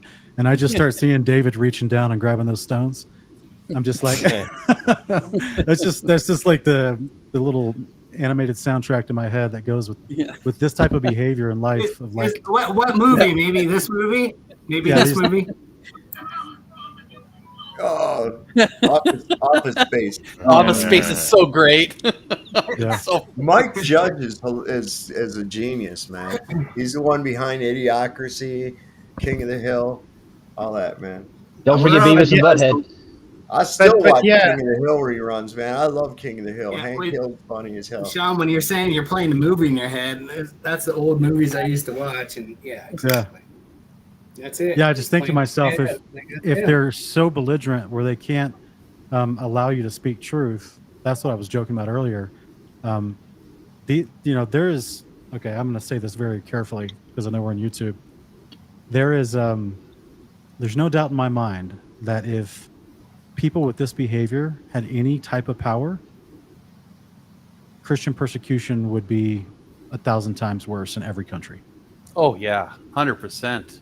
No, and of course, this is, in my opinion, this is why, especially in the United States, they're trying to enact laws to reverse the Second Amendment and steal our guns as much as possible. And I don't want to fall into a cliche, but that's just the reality of what's happening.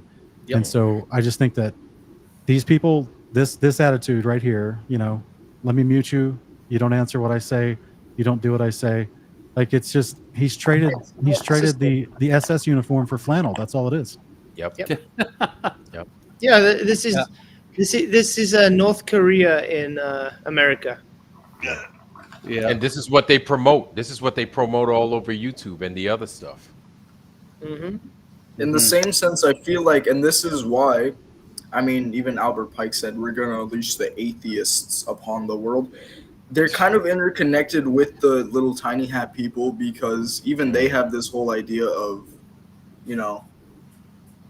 if they were to rule the earth rightfully, that Christians would be under their feet, right? Yep. But,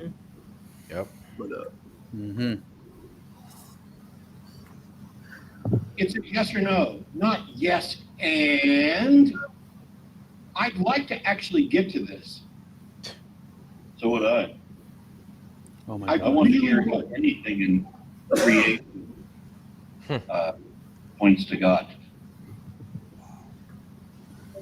Here we go. Keith claimed all creation shows that it is true that the God of the Bible exists. That is your claim, yes or no? Yes. Cool. Okay. Now. And then you muted you. You see how he's trying to lead me now because he wants me to say certain things. He doesn't want to hear my actual argument. This is painful. That's all I got to say. You want to know what's funny is like he's claiming that God doesn't exist, yet he's got the Baphomet behind him. And the only reason to have this Baphomet symbol is because Satan fell from God creating him. He's like the anti. It's like he's contradicting himself with that stupid thing behind his head. Yep. Exactly. He has no idea. He has no idea what he's messing with, man. When I see people messing with these things, I'm like, you don't have any idea what you're playing with. No, none. No. And the thing is, I don't see why he's got to have a go-between. I want to see you debate him one-on-one without the. Well, yeah, I would love to have, formal debate, a proper formal debate. Yeah. Yeah. I think that's why he was probably. You know, This he's is gonna what- scream over you. This is why I've generally seen these like call-in kind of debates. Is that it will just be them muting you. It doesn't matter. So You would have to say, do a formal debate, ideally. sorry, Miss Matt, thank you for your super chat saying nothing. I think there was a super sticker. Thank you very much for the $2 super chat. Really appreciate it. You rock. But yeah, on that Ironworks, he doesn't really believe in the like metaphysics, like supernatural mysticism, Aleister Crowley, any of that stuff. He said he used to put people through it because he used to be like deep into paganism, and then he realized, oh, it's just fake. Apparently, He used to be a Christian apparently as well. So I'm talking about Aaron Ra. yeah, Aaron Ra. It's fake, huh? But yeah, no, apparently he put people through mystical experiences, and then he came out and said, it's all just fake, man.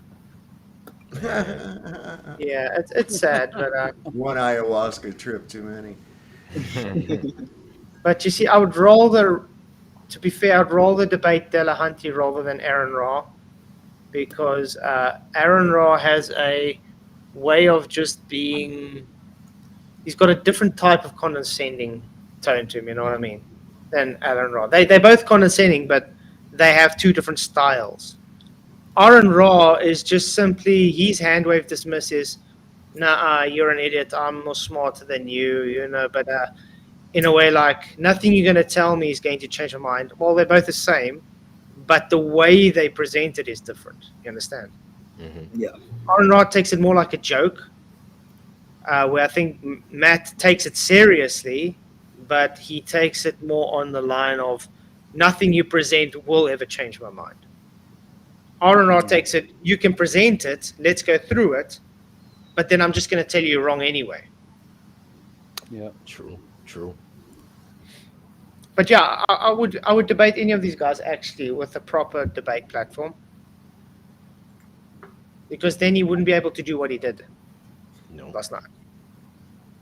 Anything that exists that is not part of the set that you've called all creation. Sorry, say again?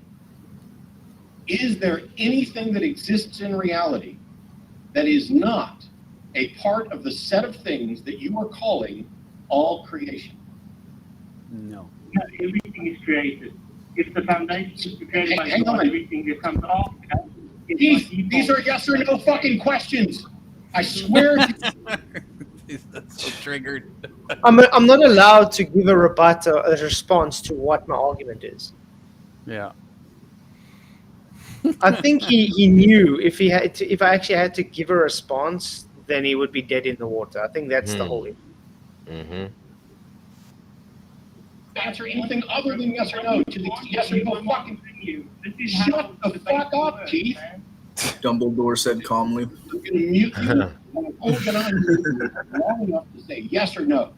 I don't know if you're stupid or what, but I'm asking specific questions that clarify your position so that everybody can understand exactly what you're claiming.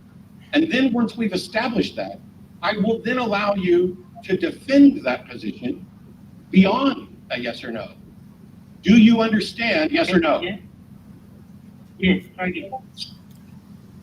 So, You heard him. He said then I can explain myself, correct?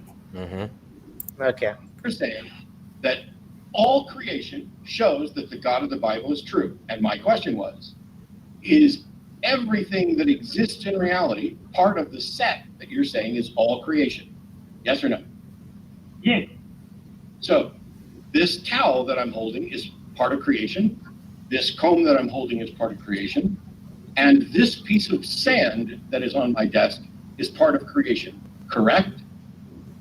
Yes. How does this piece of sand... Why do you have sand on your desk? The God of the Bible is true. That's not a yes or no question. You may begin your defense that this piece of sand proves that the God of the Bible is true. You see what he did there? He specifically wanted me to talk about sand. Yes. Okay? But it's like, fine, I'll play around with it. I could have given something else, but because you specifically brought it out, and if I say something else, he's probably going to swear at me and mute me again. So then I played around and said, okay, let's do the sand. It's okay, I can do that. Thank you. Because of its molecular structure, it can only be created. Nature can't create itself. And the smirk is gone. How do you know Mm-hmm. but if nature always existed and was never created, then it didn't create itself?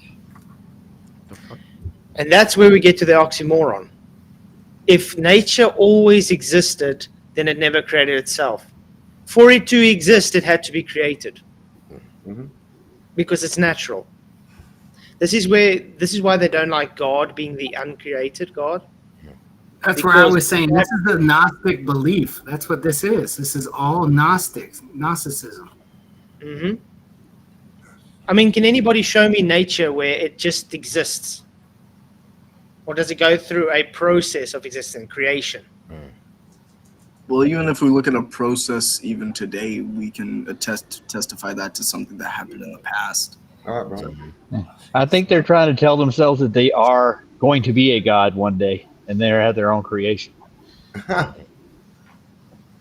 well, the Bible does say that they are self-worshippers. They worship self. And that's exactly what's going on. Yep. That's why Aaron Ross sees himself as Baphomet. But yeah, it's an oxymoron to claim there's no such thing as creation, and claim then, okay, nature by itself has just always been there. By proxy, that means it created itself.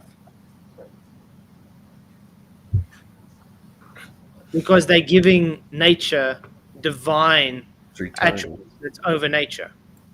You can't do that. That would violate the first law of thermodynamics. Wait. The first law of Thermodynamics only applies inside the universe, not outside. Yeah, and it also says that matter not be. You heard that? We are in the universe. You just brought up sand. Last time I checked, sand is in the universe. Be created or destroyed. So our position is that it wasn't created and won't be destroyed. So you are arguing for a position that violates the first law of thermodynamics.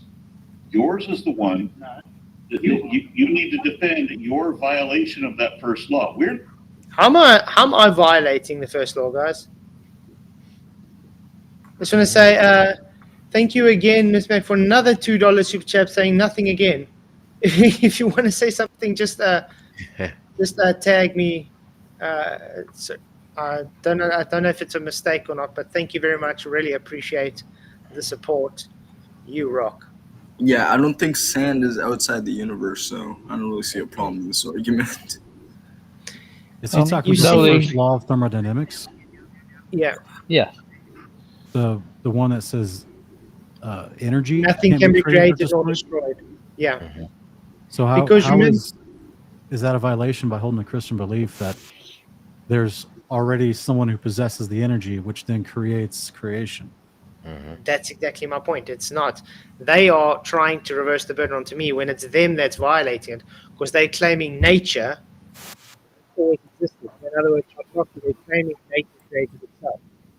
Even though they don't want to accept that, that's exactly what they're claiming. So they are violating the first law. Now they're trying to push it onto me and saying, I'm claiming this, so therefore it's my violation. So these, I don't know the entire belief set of these two men, but do they hold to the idea of the Catholic Big Bang? I think they do. I think so, yes. Yes, because the lady previous to old Anton LaVey here, all she was doing was discussing the Big Bang. And Matt didn't seem to be objecting against what she was saying. Interesting. So they're okay with religion producing that. Well, where did the Big Bang come from? It had to have energy to start with, right? They're from a Christian. And it came from a Jesuit priest, didn't it? Jesuit priest, yeah. Oh, yeah, Jesuit priest. Ugh. But yeah, it's weird because they're projecting it onto me. Yeah, I don't get Yeah, it because he says, because you say it's violating the first law of thermodynamics. Then Aaron Ross says, yeah, that's talking inside the universe, not outside. Yep. You were talking about sand, right? You were talking about physical things which inside is in the universe. But then I guess he would say that doesn't apply to God because he's outside the universe. Yeah. Which the things that suck about these lies, right, is that since they have no real foundation, since there's no reality behind them, you could say a bunch of words and then hope that the person that you're challenging doesn't understand what the hell you're saying. But when you have clarity of mind and you understand perfectly what they think they're trying to say, like they get wound up in their their bull crap. They get wound up in it. And then they don't even know what the hell they're saying, really. Right. It's so emotional driven. This is where you can't have logic consistency when you're so heated and emotional like this, which is why they just talk over you, go on to the next subject, turn the caller off, whatever they can do to move on, and then just claim they won, claim their superior intellect. Hey guys, I got to jump off. I got a show coming up here in about 30 minutes. But we're gonna end that anyway, so you can actually. I think everybody can go over to you then. I think that'll be awesome. Okay, that's fine. I appreciate it. Would you guys, before I jump off, would you mind if I read a couple passages real quick? Just a couple lines from a biblical passage, because it's specifically about liars. So I think it might be fun. This is actually in 1 Enoch 62, where all things are being judged before Christ. So it says, and therefore the Lord commanded the kings and the mighty and the exalted, those who dwell on the earth. And he said, open your eyes and lift up your horns if you're able to recognize the elect one. The Lord of spirits has seated him on the throne of his glory, and the spirit of righteousness was poured out upon him. And the word of his mouth, it slays all the sinners, and all the unrighteous are destroyed from before his face. And there shall stand up in that day all the kings and all the mighty and the exalted and those who hold the earth.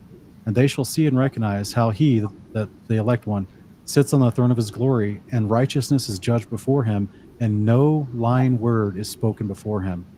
And then they shall come upon pain, as a woman in travail, as she who is bringing forth when her child enters the mouth of the womb, and she's in pain bringing forth. And one portion of them shall look on the other portion, and they shall be terrified, and they shall be downcast of countenance, and pain will seize them when they see the Son of Man sitting on the throne of his glory. And the kings and the mighty and all who possess the earth will bless and glorify and extol him who rules over all who was hidden. For from the beginning the Son of Man was hidden, and the Most High preserved him in the presence of his might and revealed him to the elect. And the congregation of the elect and the holy will be sown, and the elect shall stand before him on that day. And the kings and the mighty and the exalted and those who ruled the earth will fall down before him on their face and set their hope upon the Son of Man and petition him and supplicate for mercy at his hands. Nevertheless, the Lord of spirits will so press them that they will hastily go forth from his presence, and their faces will be filled with shame, and darkness grows deeper on their faces. He will deliver them to the angels for punishment, to execute vengeance on them, because they've oppressed his children and his elect. Mm-hmm. So it's what chapter and verse is this? From where? That's the 1 Enoch 62. Okay. So it's this is the moment you see talking about in Jude 1:14. This is the moment you see in other passages throughout the scriptures, Matthew 25, 31 through 46. This is obviously what's interesting about this, though, is back up there around like verse 3 or 4. It says basically all the kings of the earth, the mighty, the exalted, those who are going to be receiving punishment, they then see the righteous being judged by the Son of Man, and how no lying word is spoken before the Son of Man. That's then what causes pain to come upon them, and fear and terror, because they realize they can't get their BS by the Son of Man. Yep. So like right. That's right. So it's a unique moment that's being described here, as if imagine like a large throngs of people having to watch the righteous being given their rewards by the Son of Man and being, come into the inheritance prepared for you since the foundation of the world. But then they step forward, and it's just pure punishment of judgment. They're not getting any good stuff from, and they know that like they're terrified because they realize this is real. This isn't a dream. Nobody believes their lies anymore. That's why. Exactly. We can't fool this guy. That is out there. There's nothing that they can say or do that can deceive the people. Yeah. So this is why is I know it's kind of like a joke term. Like that's the epitome of what we see. The gentlemen who just, they lie about their own stance 5 years later. They misrepresent and lie about what you believe, so they lie in all regards because it's literally the spirit of the unclean spirits just to troll you. Just like the ones in the demoniac did to Christ in Matthew 8. They said, have you come to torment us before the appointed time? That's casting negative aspersions on the Son of Man, that he would disregard his Father's time for when judgment truly happens, and he would just take power into his own hands. Like that's actually denigrating the character of Christ right to his face. Like they're just trolling Christ right there. But that's the nature of these unclean spirits, and that's the easiest fruit to see. Sorry. Anyway, that's all I had. I appreciate you guys having me on, and I got to jump off and get ready for the show. It's always a pleasure to have you on, man. And yeah, guys. Hey, Sean. By the way, do you have a link that we can join, or? Yeah. It's just on my. It'll be the live. I'll put it up for you. YouTube and Lighthouse, the live tab. It's a show coming up about 30 minutes with a former NFL player. Awesome. Will we be able to also join in like this or no? No, it's just an exclusive interview with him because he's got a ministry he's doing that trying to reach kids and stuff, and so we're going to interview him. And he also, I think he disagrees with me about some scriptures, so he wants to talk to me a little bit. So we're gonna have a good combo. I was hoping at the end maybe like a Witsit kind of thing where you open it up to that. You know what I mean? I do call in shows from time to time, but not with this because I'm just kind of highlighting his ministry efforts. Sure, yeah. I understand. Okay. All right, guys. Thank you. I'll see you later. You got Thanks it, man. for coming, Sean. Blessings, man. Good to be on, man. Be easy, brother. Yeah, I just want to say, Ms. Mac sent this. This was the super chat was saying, the meteor she speaks of in Portugal was said to be a piece of ice fragment. That would make sense if the firmament is a glass-like ice barrier. Also, never hit Earth. Yep. That's exactly. I mean, I've seen this argument as well that it's a piece of the firmament, which is ice. Yeah. So yeah.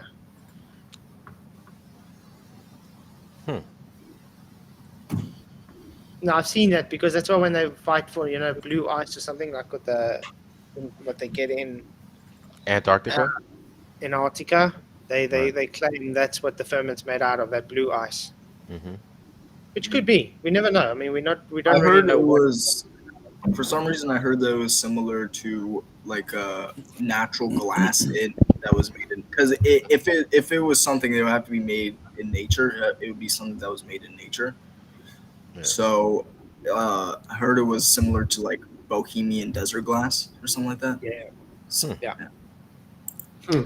Okay, guys. So that was a cool show. Really appreciate it. Sure so I'll be streaming tomorrow night again 8:15, a bit earlier, and then PJ will do Friday night. So I will see you guys tomorrow if you guys are interested. We'll see what we'll do. Looking forward to it. I just want to say thank you for everybody that supports the show. You guys rock. You guys have any closing statements in the panel? No. Dave, thanks for having me. Yeah. Probably going to go live tonight. We'll see what happens here. But most likely, I always, if not tonight, definitely tomorrow night. So, full panel tonight. That's all I can say. By the way, I don't know why. I just want to. I don't know why I said Bohemian. I just meant desert glass.